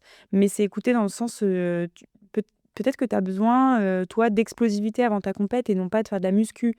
Et tu sûr que ça correspond à ce que tu veux? Tu sûr que ce rythme-là te plaît? Et je lui disais: «Mais non, mais oui, bien sûr que oui, c'est comme ça qu'on doit s'entraîner, c'est le coach qui a dit», tu vois? Et c'est lui qui a commencé à le dire, mais avant ma blessure, je ne l'écoutais pas. Parce que déjà, je me disais: «C'est bon, t'es pas à l'INSEP, t'es pas sportif de haut niveau, tu peux pas savoir». Ouais. Et là, en fait, quand tu es blessé, si tu n'utilises pas, mais je te parle de blessure, de rupture, de doute, si tu n'utilises pas cette période pour te dire: «Bon, j'y retourne, mais j'y retourne pas pareil», bah, tu auras tout perdu pour le coup et tu auras pas à capitaliser sur cet échec ou cette crise. On est quelques mois après, on va Ouais. dire bientôt quelques années. En quoi justement tu te différencies, tu te qualifies de championne et plus SHN? Comment tu décris ça? Bien, parce que quand on me propose quelque chose, un planning, un entraînement, si je sens que c'est, pas ce qu'il me faut aujourd'hui, moi perso, je ne vais pas le faire parce que c'est pas OK avec mes convictions et mes idées, mais je vais l'arranger pour que ça corresponde, du mieux possible à ma forme du moment. Donc typiquement, aujourd'hui, il y a une séance, je te prends de l'escrime. Le coach me dit: «On va faire, 10 matchs». Si je sens que, je te prends un peu l'exemple de la des menstruations, mais que, là, c'est très dur pour moi, eh bien, je ne vais pas en faire moins. Je vais en faire 10, mais en me disant: «Je ne vais pas faire, 30 000 fentes. Aujourd'hui, je vais travailler mon endurance, donc je vais essayer de faire des longues touches». Et ça, bah, c'est OK, c'est un objectif, c'est un thème du jour. Là où pour d'autres et c'est OK, ce sera: «Bah, là, je me sens pas, je vais me blesser, j'arrête» et c'est très bien. Mais moi, je pense plus arrangement. Ça ou ça peut être, aujourd'hui, je suis un peu moins psychorigide sur, par exemple, l'alimentation. Mmh. J'étais très psychorigide jusqu'à me créer des gros troubles.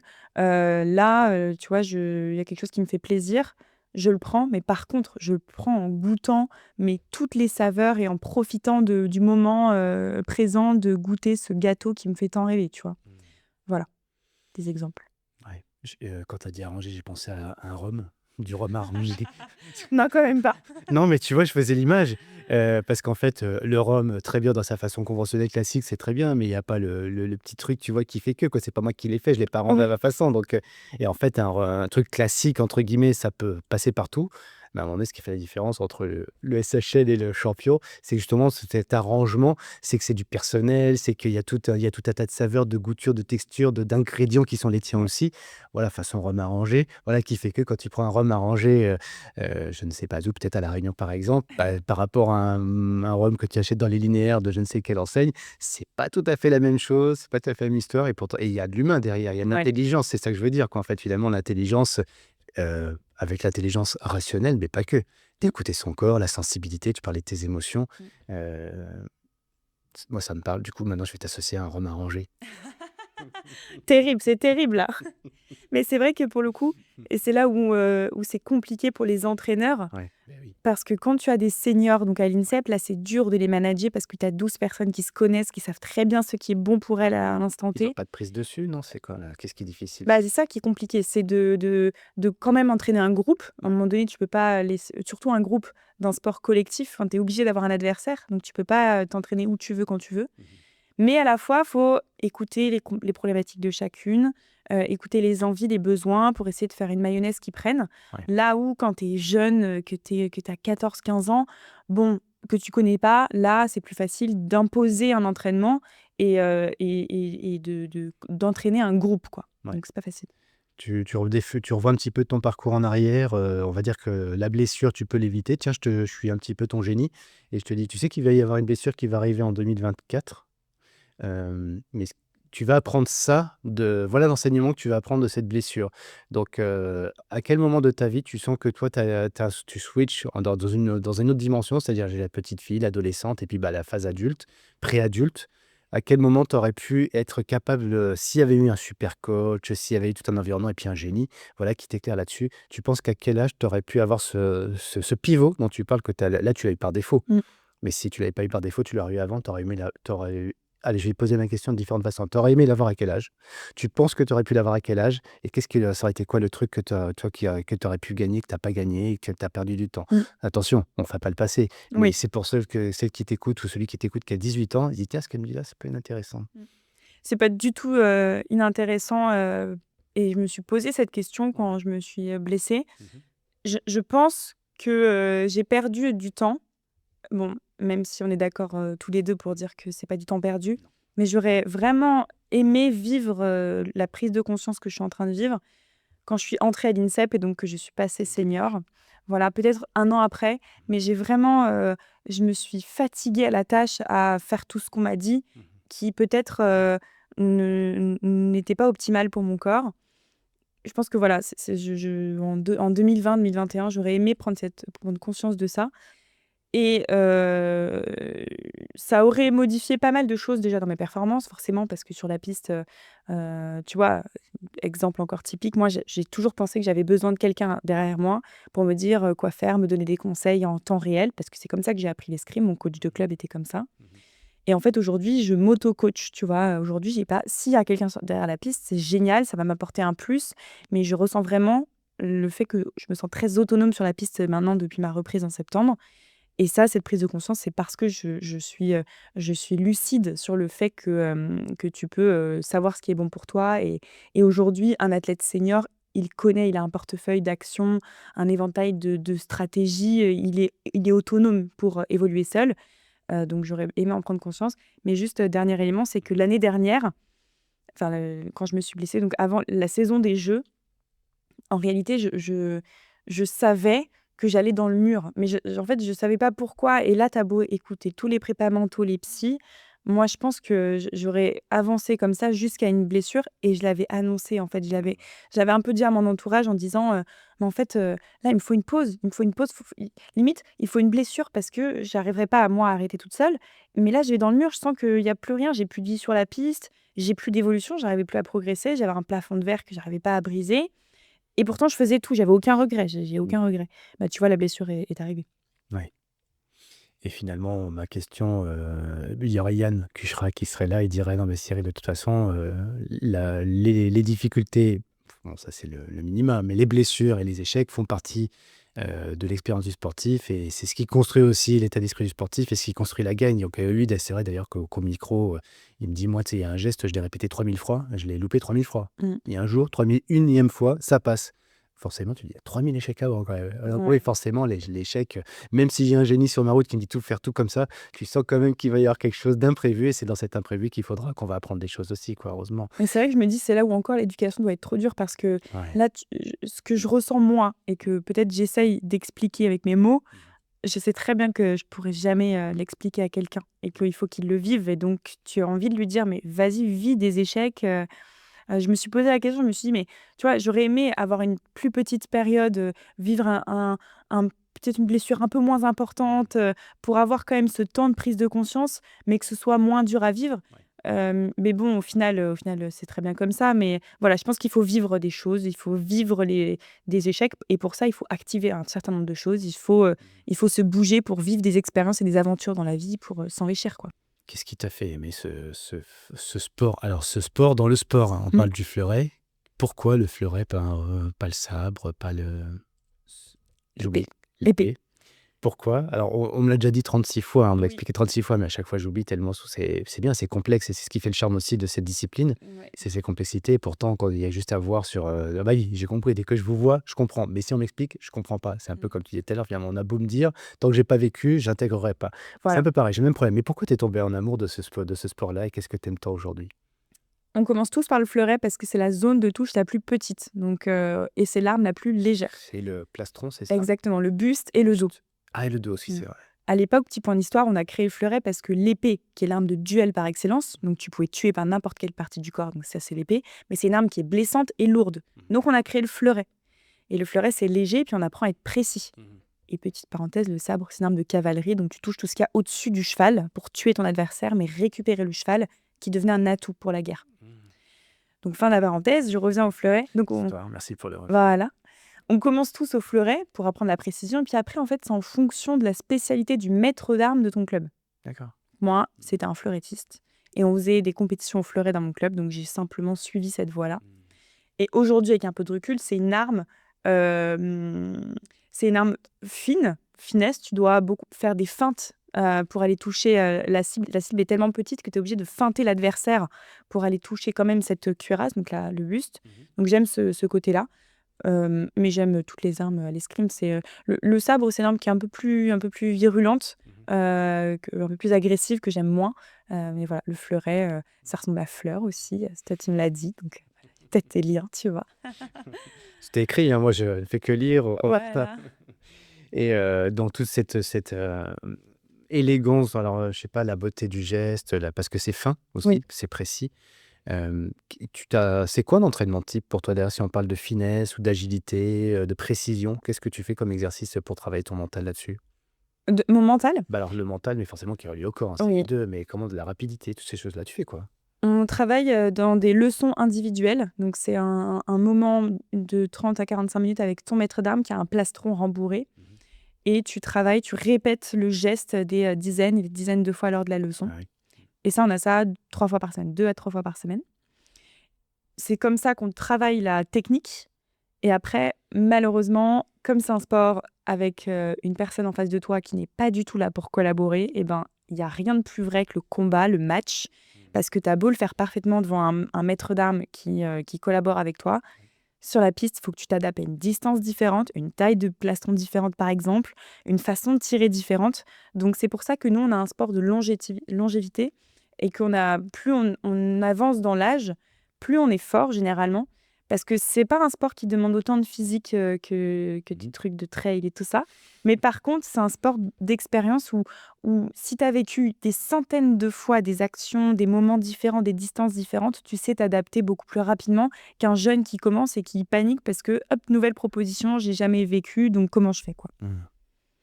Donc tu mets aussi dans des situations, enfin le corps dans des situations où il y a pas l'habitude ou le «confort» entre guillemets. Tu fais aussi des choses en dehors de ton sport, c'est-à-dire tu fais des sauts je sais pas, sur des trampolines, des trucs comme ça, non? Ah oui, c'est un sport où les appuis sont très importants, donc Yo. voilà, proprio. Évidemment, pour la prévention des blessures, on fait 3 séances de muscu par semaine, on fait des routines tous les jours, on fait du travail d'appui sur des haies, des échelles. Oui, ça fait partie intégrante. Aujourd'hui, on est sur du bi-quotidien. On a une matinée ou une après-midi escrime et l'autre matinée, c'est de la préparation physique pour qu'on soit complet. On a aussi une grosse différence gauche-droite à l'escrime. Voilà, on est très latéralisé, forcément, on a toujours le même pied, la même main devant. Donc l'idée, c'est de rééquilibrer pour éviter les blessures. Ah oui. Et oui. Ah oui, c'est vrai. Ouais, Ton corps est toujours dans la même toujours. position, donc du coup, toi, tu vas retravailler pour être sur des équilibres, des postures pour, Ouais, ne pas être à un moment donné, toujours dans ça? exactement. Ouais, ça ressemble à ça, c'est bien. Ouais. OK. Qu'est-ce qui se passe alors? Pourquoi il y a cette blessure? Tu l'as raconté tout à l'heure, mais tu dis que c'est un sport Ouais. on va durer, mais pour autant, les croisés, les ménisques, les chevilles, ce genre de choses, c'est des blessures assez classiques, j'imagine, quand même, dans le. Oui, alors déjà, je ne connais pas un athlète qui passe pas une saison sans avoir une blessure, aussi petite soit-elle, une petite lésion, quelque chose, une douleur. Les croisés, c'est une blessure qui fait peur à tout le monde, même sportif ou pas. Moi, il y a pas une seule fois où cette année où j'ai dit, je me suis fait les croisés et quelqu'un m'a dit: «C'est quoi?» Tu vois? Non, tout le monde m'a dit, voilà: «Oh! Ah oui, oh ma cousine, elle a fait ça». Enfin, tu vois? Tout le monde connaît de près ou de loin cette blessure parce que le foot est un sport très concerné par ça. C'est une blessure qui traduit une perte de repère lors d'un changement de direction. Donc c'est pour ça que les sports, collectifs où tu sautes et tu chutes, donc handball, volley, basket sont très sujets à ce problème-là.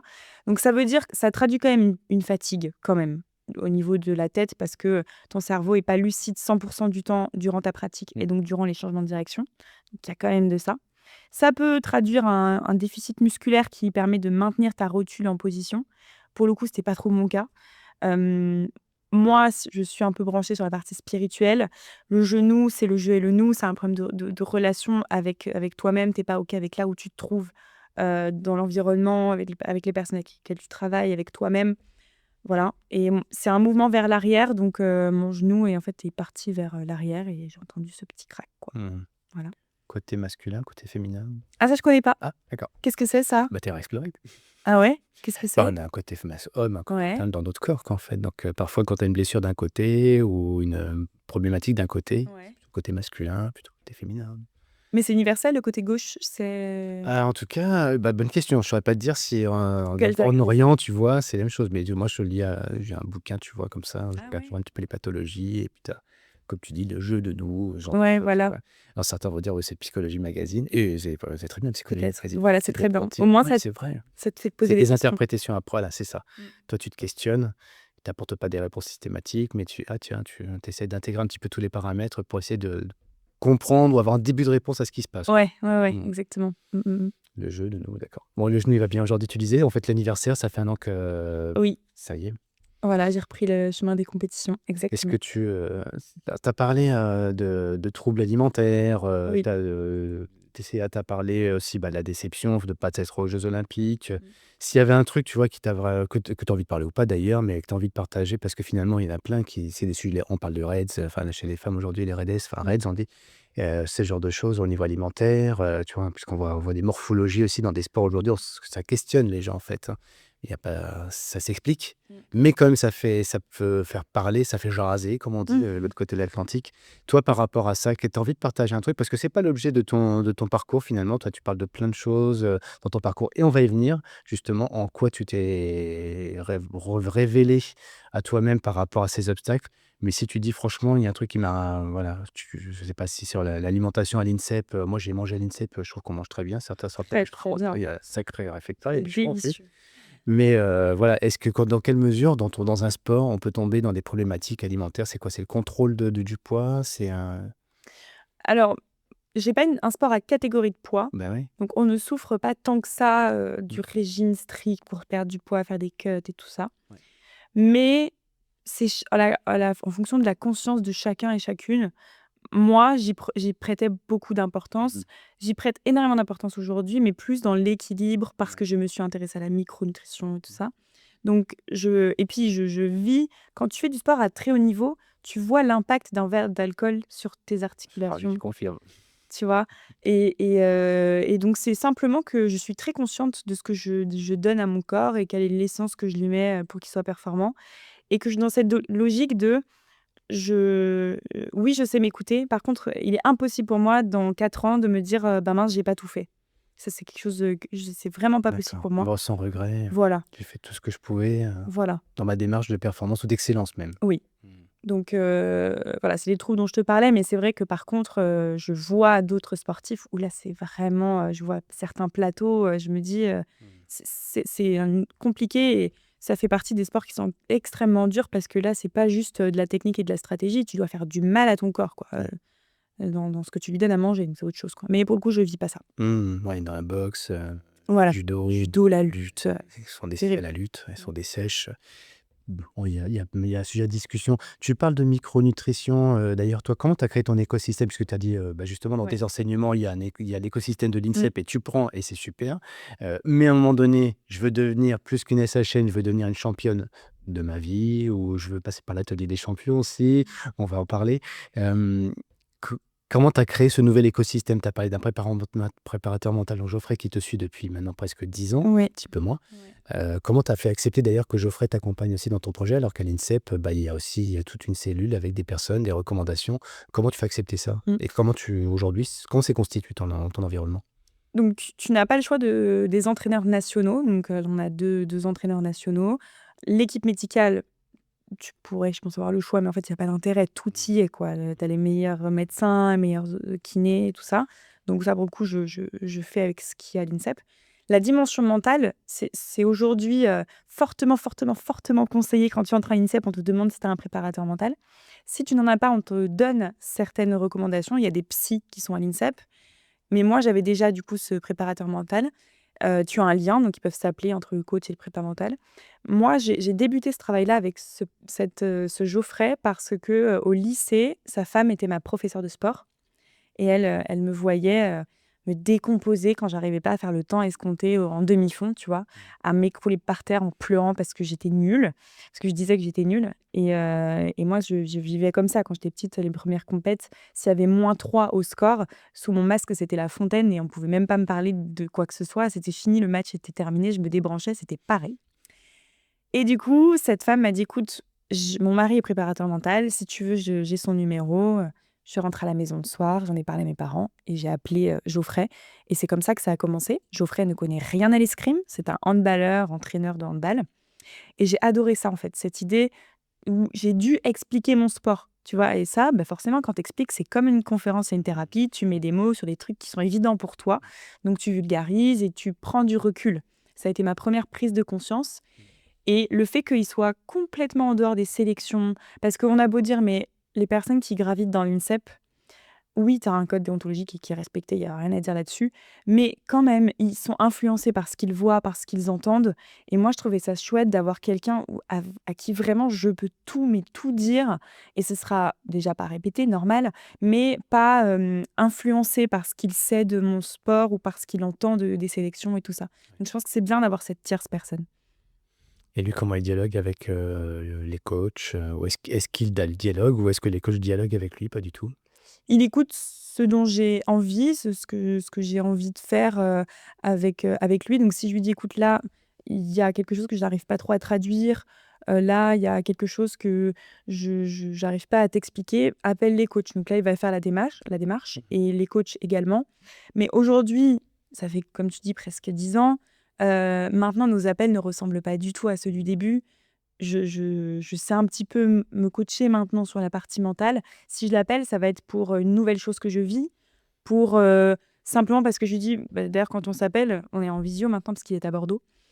Donc, en fait, l'écran s'allume et il sait pertinemment ce que je suis en train de vivre ou bien l'émotion dans laquelle je suis. Et puis, je lui dis: «Voilà, bah, tiens, je m'étais noté ça, je voulais parler de ça avec toi parce que, j'ai vécu ça, ça, ça, je suis pas contente de ça, ça, ça, je sais pas quoi faire de plus tard et tout». Et lui, il sait les 2-3 phrases qu'il faut me dire pour que je me pose moi-même les bonnes questions. Et les appels sont plutôt rapides. Donc aujourd'hui, c'est plus des points de passage. Et puis on a vécu plusieurs phases. Il est préparateur mental, donc il est plus axé performance. Heu, mais maintenant, on est plus dans la psychologie parce que j'ai intégré petit à petit ma vie perso à notre travail avec Geoffrey. Au départ, on parlait vraiment de comment gagner dans l'escrime. Et puis après, on a évolué sur: «Bon, maintenant que tu sais à peu près comment gagner dans l'escrime, on va aller regarder un peu ce qui se passe à côté parce que ça aussi, tu vas voir, ça va te faire passer d'autres étapes».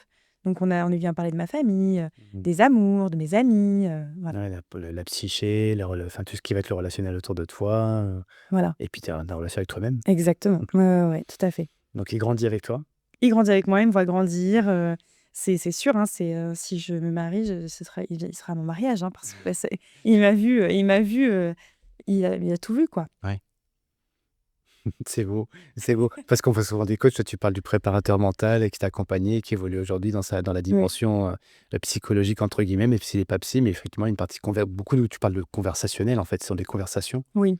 Et dans quelle mesure ça t'aide toi, en fait, aujourd'hui? Alors différents niveaux. Premièrement, ça a été le premier gros bloc de travail. Quand je suis arrivée dans son bureau, je lui ai dit: «Écoute, moi, je déteste perdre et je ne sais pas perdre». Donc on a fait un gros bloc de travail là-dessus. D'abord en identifiant comment le stress et cette frustration de l'échec se généraient chez moi. Donc on est passé par le dessin. J'ai dessiné ce que mes émotions, mes sensations. Je me souviens d'un dessin. Évidemment, les dessins sont Mmh. toujours dans ma chambre à l'INSEP et surtout là-dedans dans ma tête. Mais j'avais dessiné des espèces d'encre de bateau qui partaient de mes genoux et qui étaient ancrées dans le sol. Ça, c'est quand je me sens stressée, mes jambes sont très lourdes et je suis impossible à me déplacer, à me mobiliser. Et donc, je l'ai dessiné ça. Et puis on a dessiné, comment au contraire, qu'est-ce qui se passait quand je me sentais super forte, Mmh. et imbattable. Bon bah là, je me souviens de m'être dessinée très grande, la poitrine rouge, j'avais chaud, mais un grand sourire, sur mes oreilles. On a mis des mots et on a dessiné ce que je vivais. Déjà, c'est la première étape, de savoir comment tu vis le stress, bah, du coup, les prochaines fois, tu le repères avant même qu'il soit trop important pour toi. Donc, ça veut dire que tu repères ce petit warning Ouais. et que là, on va pouvoir utiliser des outils pour mieux le gérer, mieux le maîtriser comme tu veux. Ouais. Donc, ça a été le premier travail. Ensuite, on a donc travaillé cette boîte à outils, la respiration, la visualisation, des mantras, des outils physiques, des mobilisations, enfin plein de choses. Mhm. Et puis dans le troisième temps, ça a été de m'apprendre qu'il n'y avait pas de recette magique. Parce que parfois, je ressortais de la compète, je dis, mais en fait, Geoffrey, ça m'énerve là, j'ai utilisé ça, ça marche pas. Cette respiration-là, je sais pas pourquoi j'ai essayé à la compète d'avant, là, ça n'a pas du tout marché. Donc moi, je suis quelqu'un qui pensait très blanc ou noir. Et puis, finalement, dans cette troisième phase, j'ai juste appris que j'avais une boîte à outils, Ouais. que si l'outil fonctionnait pas, je le reposais dans la boîte et que je prenais un autre outil, et puis que c'était OK, et que je pouvais tout au long de ma vie apprendre des outils. Peut-être dans ton livre, j'en apprendrai d'autres. Voilà. Il m'a appris que la vie n'est que adaptation, en fait. Adaptation. J'ai noté en 3 parties. Enfin, moi, c'est pour moi, pour m'en souvenir aussi, tu vois? J'ai pas fait un petit dessin, mais j'ai mis le un identifier, se comprendre finalement, essayer de comprendre les Ouais. choses, comment ça fonctionne, le fonctionnement, identifier, le stress, comment ça se caractérise et cetera chez moi. Effectivement, on est singulier, ça fonctionne pas de la même façon que pour les autres, donc puis avec des images, des mots, c'est chouette, c'est chouette, et tu t'en souviens encore aujourd'hui Oui, de cette image, donc le visuel, hein. voilà. Les outils, tous les outils que vous avez utilisés, en 2e partie, et puis finalement à la fin, c'est toi qui manages tout ça, quoi. Ouais, Parce que c'est c'est ça. s'adapter en permanence, il y a tel contexte, telle circonstance, j'utilise tel outil, et quel est l'outil qui marche bien, que tu aimes bien, toi? Les 2 outils quand même qui marchent bien, c'est donc visualisation, respiration. C'est très bateau, mais quand même j'aime les aborder, en expliquant peut-être plus concrètement. En fait, la visualisation, j'ai découvert que le cerveau était un muscle et que tu pouvais, lui le tromper très facilement. Donc c'est-à-dire que, tu vois, la veille de mes compétitions, je m'imagine toujours le meilleur scénario possible. Je m'imagine, sur la première marche du podium avec mon bouquet de fleurs, la coupe, tout le monde qui sourit, moi qui mets toutes les touches que j'ai imaginées et qui travaillais à l'entraînement, enfin le meilleur scénario possible. Je dors dessus et le lendemain, mon cerveau a l'impression de l'avoir déjà vécu, même si c'est dans ses rêves, c'est pas très grave, et de ce fait, je me mets dans de meilleures conditions le matin de ma compète. J'utilise aussi des visualisations flash entre 2 touches. Je ferme les yeux 1 seconde juste pour imaginer le bout de ma pointe toucher la cible que je souhaite atteindre. Ça, c'est-à-dire avant que tu fasses ta Ma touche. ta touche, Voilà, tu as visualisé avant l'endroit où tu voulais, voilà, placer, positionner ton exactement. La cible que je veux toucher, exactement. Donc je ferme les yeux 1 seconde, j'ai cette image-là, je réouvre les yeux et l'arbitre dit: «En garde, prêt, aller», et je sais que j'en suis capable.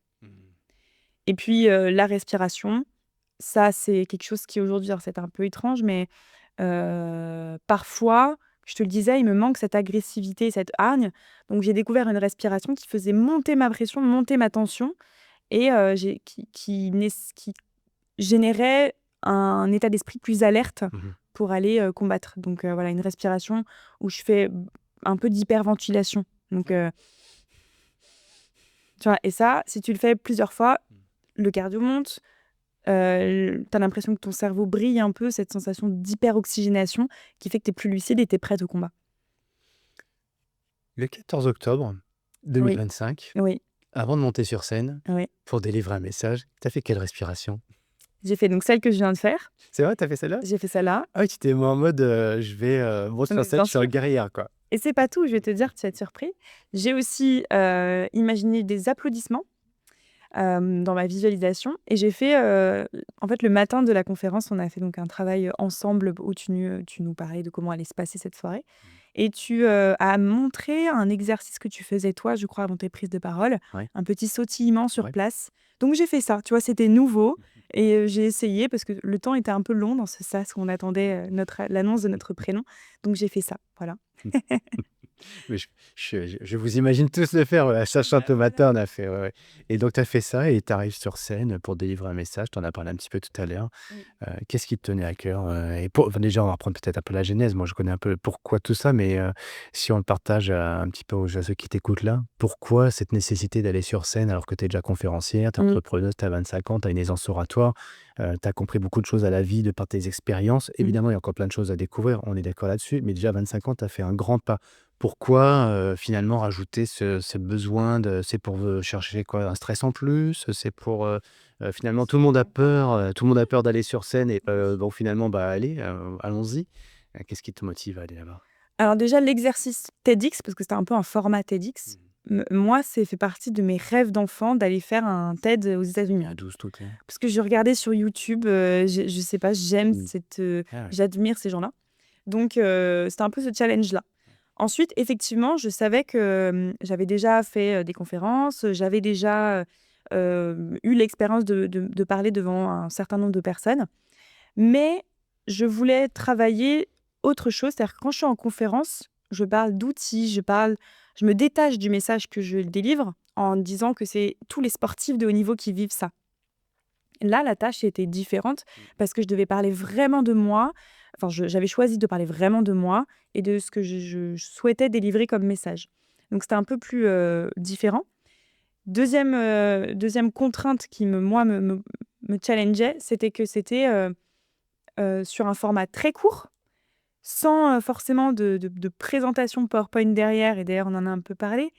C'était différent, je trouvais ça plus intimiste et la troisième chose et ce que je suis venue chercher avec cette formation, c'est que pour arriver à délivrer un message, bah, ça a demandé des mois d'introspection et c'est ça que j'ai vraiment aimé. Ça s'apparente un peu à l'écriture d'un livre, d'une musique. J'ai vraiment vécu ça comme une thérapie, ouais. Tu pas donc tu l'avais prévu comme ça? Ça s'est passé comme tu avais prévu? C'était plus dur, c'était plus facile, et Non. finalement d'aller sur scène, c'est plus quoi? Au départ, j'y allais simplement pour, l'aspect, challenge de faire un format court, et qui parlait de moi. Je j'étais pas du tout, stressée ou sous pression jusqu'au jour J. C'est vrai que le jour J, tu arrives forcément, tu prends conscience. Déjà, tu écoutes les inquiétudes des autres qui, petit à petit, te grignotent et te disent: «Ah ouais, tiens, c'est vrai que peut-être que ça peut me stresser aussi ça», C'est heu, enfin, voilà, donc tu commences à prendre l'énergie stressante des autres aussi. Donc d'un autre côté, tu sais qu'on est toutes dans le même bateau et qu'on va se soutenir et qu'à minimum, tu as 7 personnes dans la salle qui seront avec toi.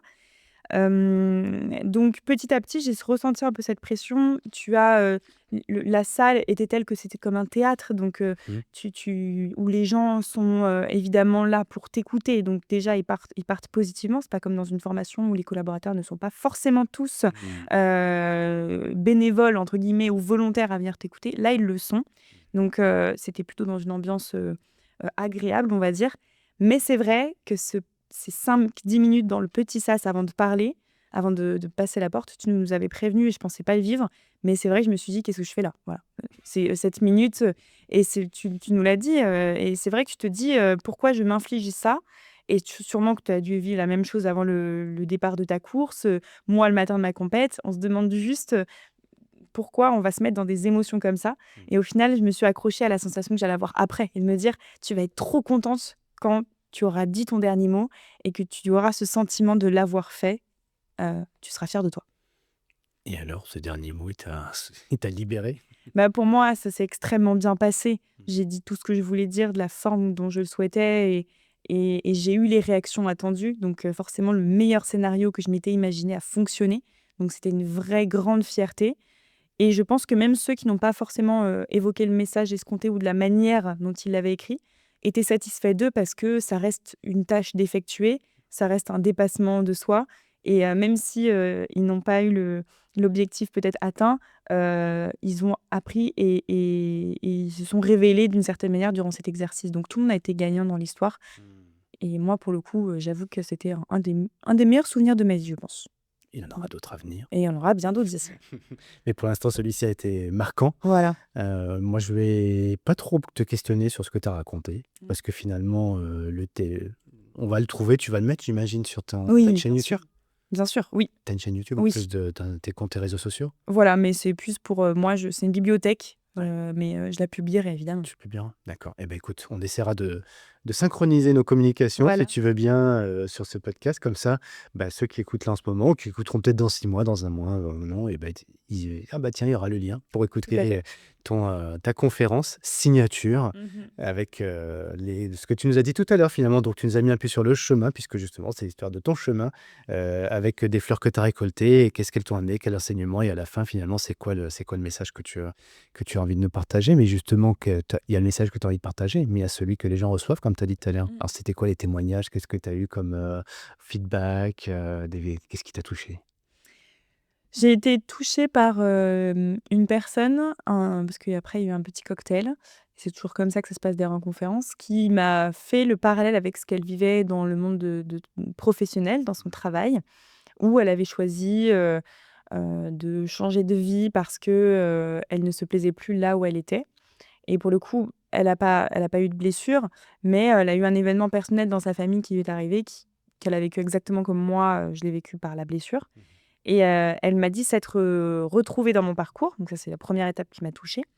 Mais elle m'a dit que grâce à ce que je venais de lui dire, elle voyait peut-être plus ça comme quelque chose de très positif, alors qu'avant, elle essayait de fermer le livre, le cacher dans un coffre et ne plus jamais le voir.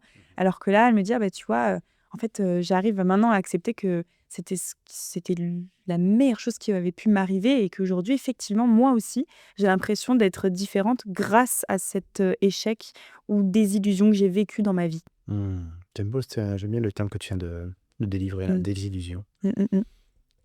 Je sais pas d'ailleurs comment le décrypter moi, ce terme-là, parce que illusion, vivre dans une illusion, est-ce que c'est bien, est-ce que c'est pas bien? Mais avoir une désillusion, est-ce que c'est bien, est-ce que c'est pas bien? Finalement, je vois plutôt les illusions, c'est plutôt pas Ouais. vrai, quoi. Puis désillusion, c'est que le rêve tombe, mais par contre maintenant tu es dans la vraie vie, et Oui. et souvent c'est quelque chose d'un peu, on nous met dans des schémas des fois, tu vois, l'INSEE peut-être ou Mmh. ailleurs, c'est comme ça, hein, on choisit un système, et puis on a l'illusion de croire que ça va être le meilleur endroit, et je fais pas de procès à qui que ce soit, mais souvent on nous propose un dispositif, on le prend, on le consomme comme tu as dit, Mmh. puis jusqu'à un moment donné, on se rend compte que c'est pas forcément la panacée ou le truc idéal pour nous, et finalement la désillusion, c'est peut-être, quelque chose qui est assez cohérent pour la suite, et après se réinventer et aller dans le cheminement qui est le sien.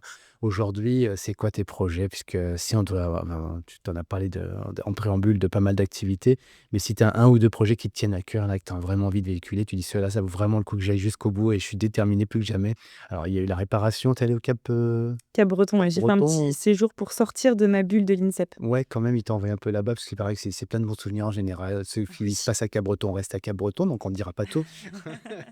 Mais quand même, ouais, c'était une bonne bouffée d'oxygène pour toi de sortir de l'INSEP et d'aller en Bretagne, ouais. Outre, l'écosystème de Cap-Breton qui est très bien fait, mais quand on a l'INSEP on a déjà tout. Mmh. Mais c'est l'idée, ce que j'ai appris dans ma rééduc aussi, Ouais. c'est qu'à un moment donné, je sentais que, quand tu passes tous les jours dans une même salle de kiné, à être dans un écosystème où tout le monde part en compète et pas toi, j'avais juste besoin d'aller ailleurs. C'était à Cap-Breton parce que j'ai eu l'opportunité, ça aurait pu être ailleurs.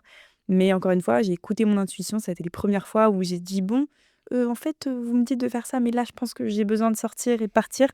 Et ils l'ont compris complètement, donc voilà, en tout cas, ça a été un bel apprentissage, Ouais, là-dedans. ouais. Puis là, finalement, tu vois que la blessure, c'est le parcours de tout le monde, quoi, en fait. Ah ouais, 70 des patients, sont des croisés là-bas à Et Cap-Breton, c'est donc croisé en plus. c'est des croisés, ouais, ouais, donc je me suis dit que c'était banal. Banal. Ouais, alors qu'à l'INSEP, tu vois tout le monde en forme, et toi, tu es sous la blessure, Eh c'est oui. hyper frustrant, donc te retrouver là-bas, ouais. Ah ouais. C'est une bulle d'oxygène, ou même si c'est pas le plus heureux, quoi, qui nous amène là-bas en général, on n'a pas envie d'y aller, quoi. C'est pas bon signe si on est à Cap-Breton. Mais bon, tout le monde en revient bien en général. Très bien, parce que tu es dans le même bateau et que tu joues les mêmes Ouais. choses. Et comme tu l'as dit tout à l'heure, finalement, maintenant, je me reconstruis sur des nouvelles bases avec Mmh. encore plus de, voilà, de maturité. Donc, si je reprends ma question, c'est quoi là, qu'est-ce que tu as envie de nous partager là? Eh bien, toujours multi-projets, Mmh. multi-casquettes évidemment. Ouais. Là, ce qui m'anime, c'est de, retrouver une saison de coupe du monde, normale. Donc là, j'ai été sélectionnée à la première la semaine prochaine à Ah oui. Majorque. Je suis très heureuse parce que, c'est chouette. Je suis contente un an après de réussir à avoir été performante sur un circuit national pour me sélectionner. Je suis très, très heureuse de retrouver ce groupe, en coupe du monde.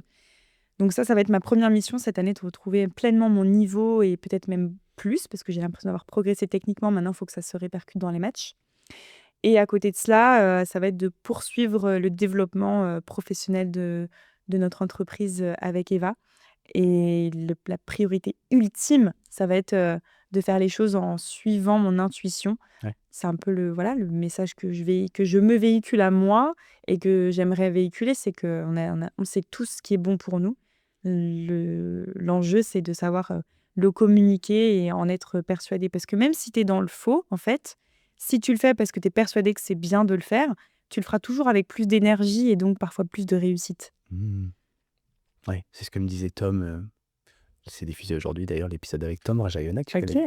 Et effectivement, quand c'est toi, c'est ton erreur, bah, tu acceptes beaucoup, beaucoup plus que quand c'est la prise de décision d'un autre que tu fais et puis tu trouves des excuses en Yes, fait. bah Tu te oui. retournes contre les autres quand en fait et ça devient un enfer. L'enfer, c'est les autres. Mm.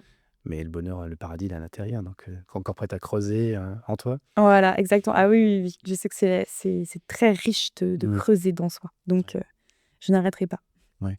Le pari, c'est quoi? C'est un goût d'amertume, de revanche, de rien du tout finalement, avec du recul maintenant? Si ça restera toujours un très gros échec, que j'ai réussi à vivre Paris différemment. Je suis allée au Club France, j'ai commenté les épreuves, j'ai vu mes amis, j'étais supporter évidemment. Donc je l'ai très bien vécu, c'était un merveilleux souvenir. Mais ça restera une déception, mais tous les athlètes en réalité, voilà, ça restera une déception. Ouais, ça fait partie de la vie. Voilà, exactement. Ouais, ouais.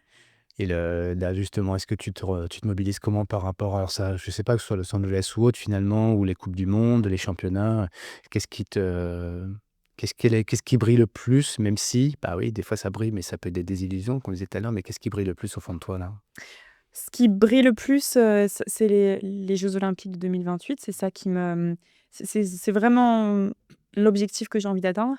Mais la différence, c'est que je suis pas comme ça à regarder que Los Angeles, donc j'ai pas des lunettes que rivées sur Los Angeles et qu'aujourd'hui vraiment, vraiment, je prends plaisir à me lever le matin et à voir, tout ce que la vie m'apporte et je suis complètement à l'aise avec l'idée que peut-être que je n'irai pas à Los Angeles, et c'est pour cette raison que je veux vivre mon quotidien à 100 pour ne pas perdre une miette de ce gâteau, de la vie, quoi. Ce gâteau de la vie, ce bouquet de fleurs, ce Ouais, qui ce se bouquet de résume fleurs. en quelques fleurs, tu pourrais juste me partager la première lettre de chaque mot, histoire de faire un teasing. Tu t'en sou Ah oui, de chaque fleur, Ouais, la première lettre ouais. de chaque mot. Ouais, alors D'accord. c'était peut-être le mot déjà, mais si tu as le mot, une dernière la première lettre, bon bref, moi, c'est si j'y arrive et puis c'est après ça, on en restera là sans dire un mot, c'est toi qui vois, Donc on des délivre pas. donc des 5 fleurs. Ouais, D'accord, ton OK. bouquet, tu vois ce que je veux dire? Oui, donc l'intuition, Hein? l'entourage, Alors tu dis tout le mot, allez, c'est pas grave, ouais. IE? IE, heu, Non, mais tu as le droit de te dire. mais tu vois, en fait, j'en ai appris tellement. Moi, je sais qu'il y a un C, mais je sais plus où est-ce qu'il est. Le C, oui, c'est ça. Courage? Courage, c'est du courage. Le R, de la reconnaissance et qu'est-ce que j'ai eu d'autre? Non, mais tiens, c'est une bonne Tous les deux en même temps.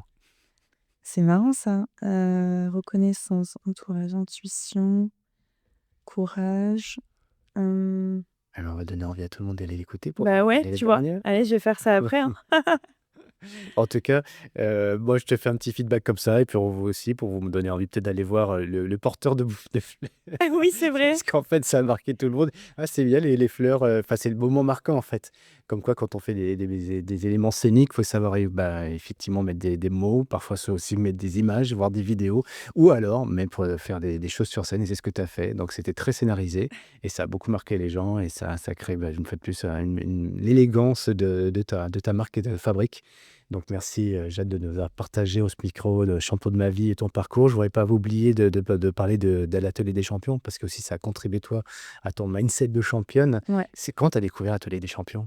Alan, le fondateur de l'Atelier des champions, ça fait très, très longtemps qu'on est en lien sur LinkedIn et que j'observe ce qu'il fait. À chaque fois, cette semaine, de stage de l'Atelier des champions tombe toujours sur une coupe du monde et pour le coup, opportunité, je suis blessée, je ne peux pas faire de compète, Et ben voilà! donc j'en ai profité et c'est fabuleux ce qu'il fait. Je conseille à toutes Tu les recommandes? athlètes, vraiment, ça te professionnalise. Tu apprends à gérer ton image, à chercher des partenaires. C'est gratuit, c'est une bouffée d'oxygène, donc ouais, Ouais. belle Prochain expérience. rendez-vous? C'est début décembre. C'est début décembre, c'est à Font-Romeu, si je ne dis pas de Exactement. bêtises. Voilà, donc il y a les candidatures en ce moment. C'est déjà fini, mais Fini. c'est tous les ans, Ce sera c'est tous pour l'année les ans. prochaine, voilà. Ouais, en tout cas, super dispositif, effectivement. Et quand il y a quelqu'un qui a une conviction et qui trouve les financements, bah, comme à l'EM Lyon, champion de ma vie, avec Lucas qui a porté le projet, qui l'a fait financer. C'est bien. Il faut qu'il y ait plein de projets comme ça, plein de convictions, parce que finalement, voilà, comme tu l'as très bien dit, merci pour ça d'ailleurs, de faire le parallèle entre un sportif de haut niveau et un champion ou une championne. Et ben, c'était tout tracé avec toi. Merci de nous l'avoir éclairé, Jade. Merci beaucoup Cyril, encore, pour cette belle expérience.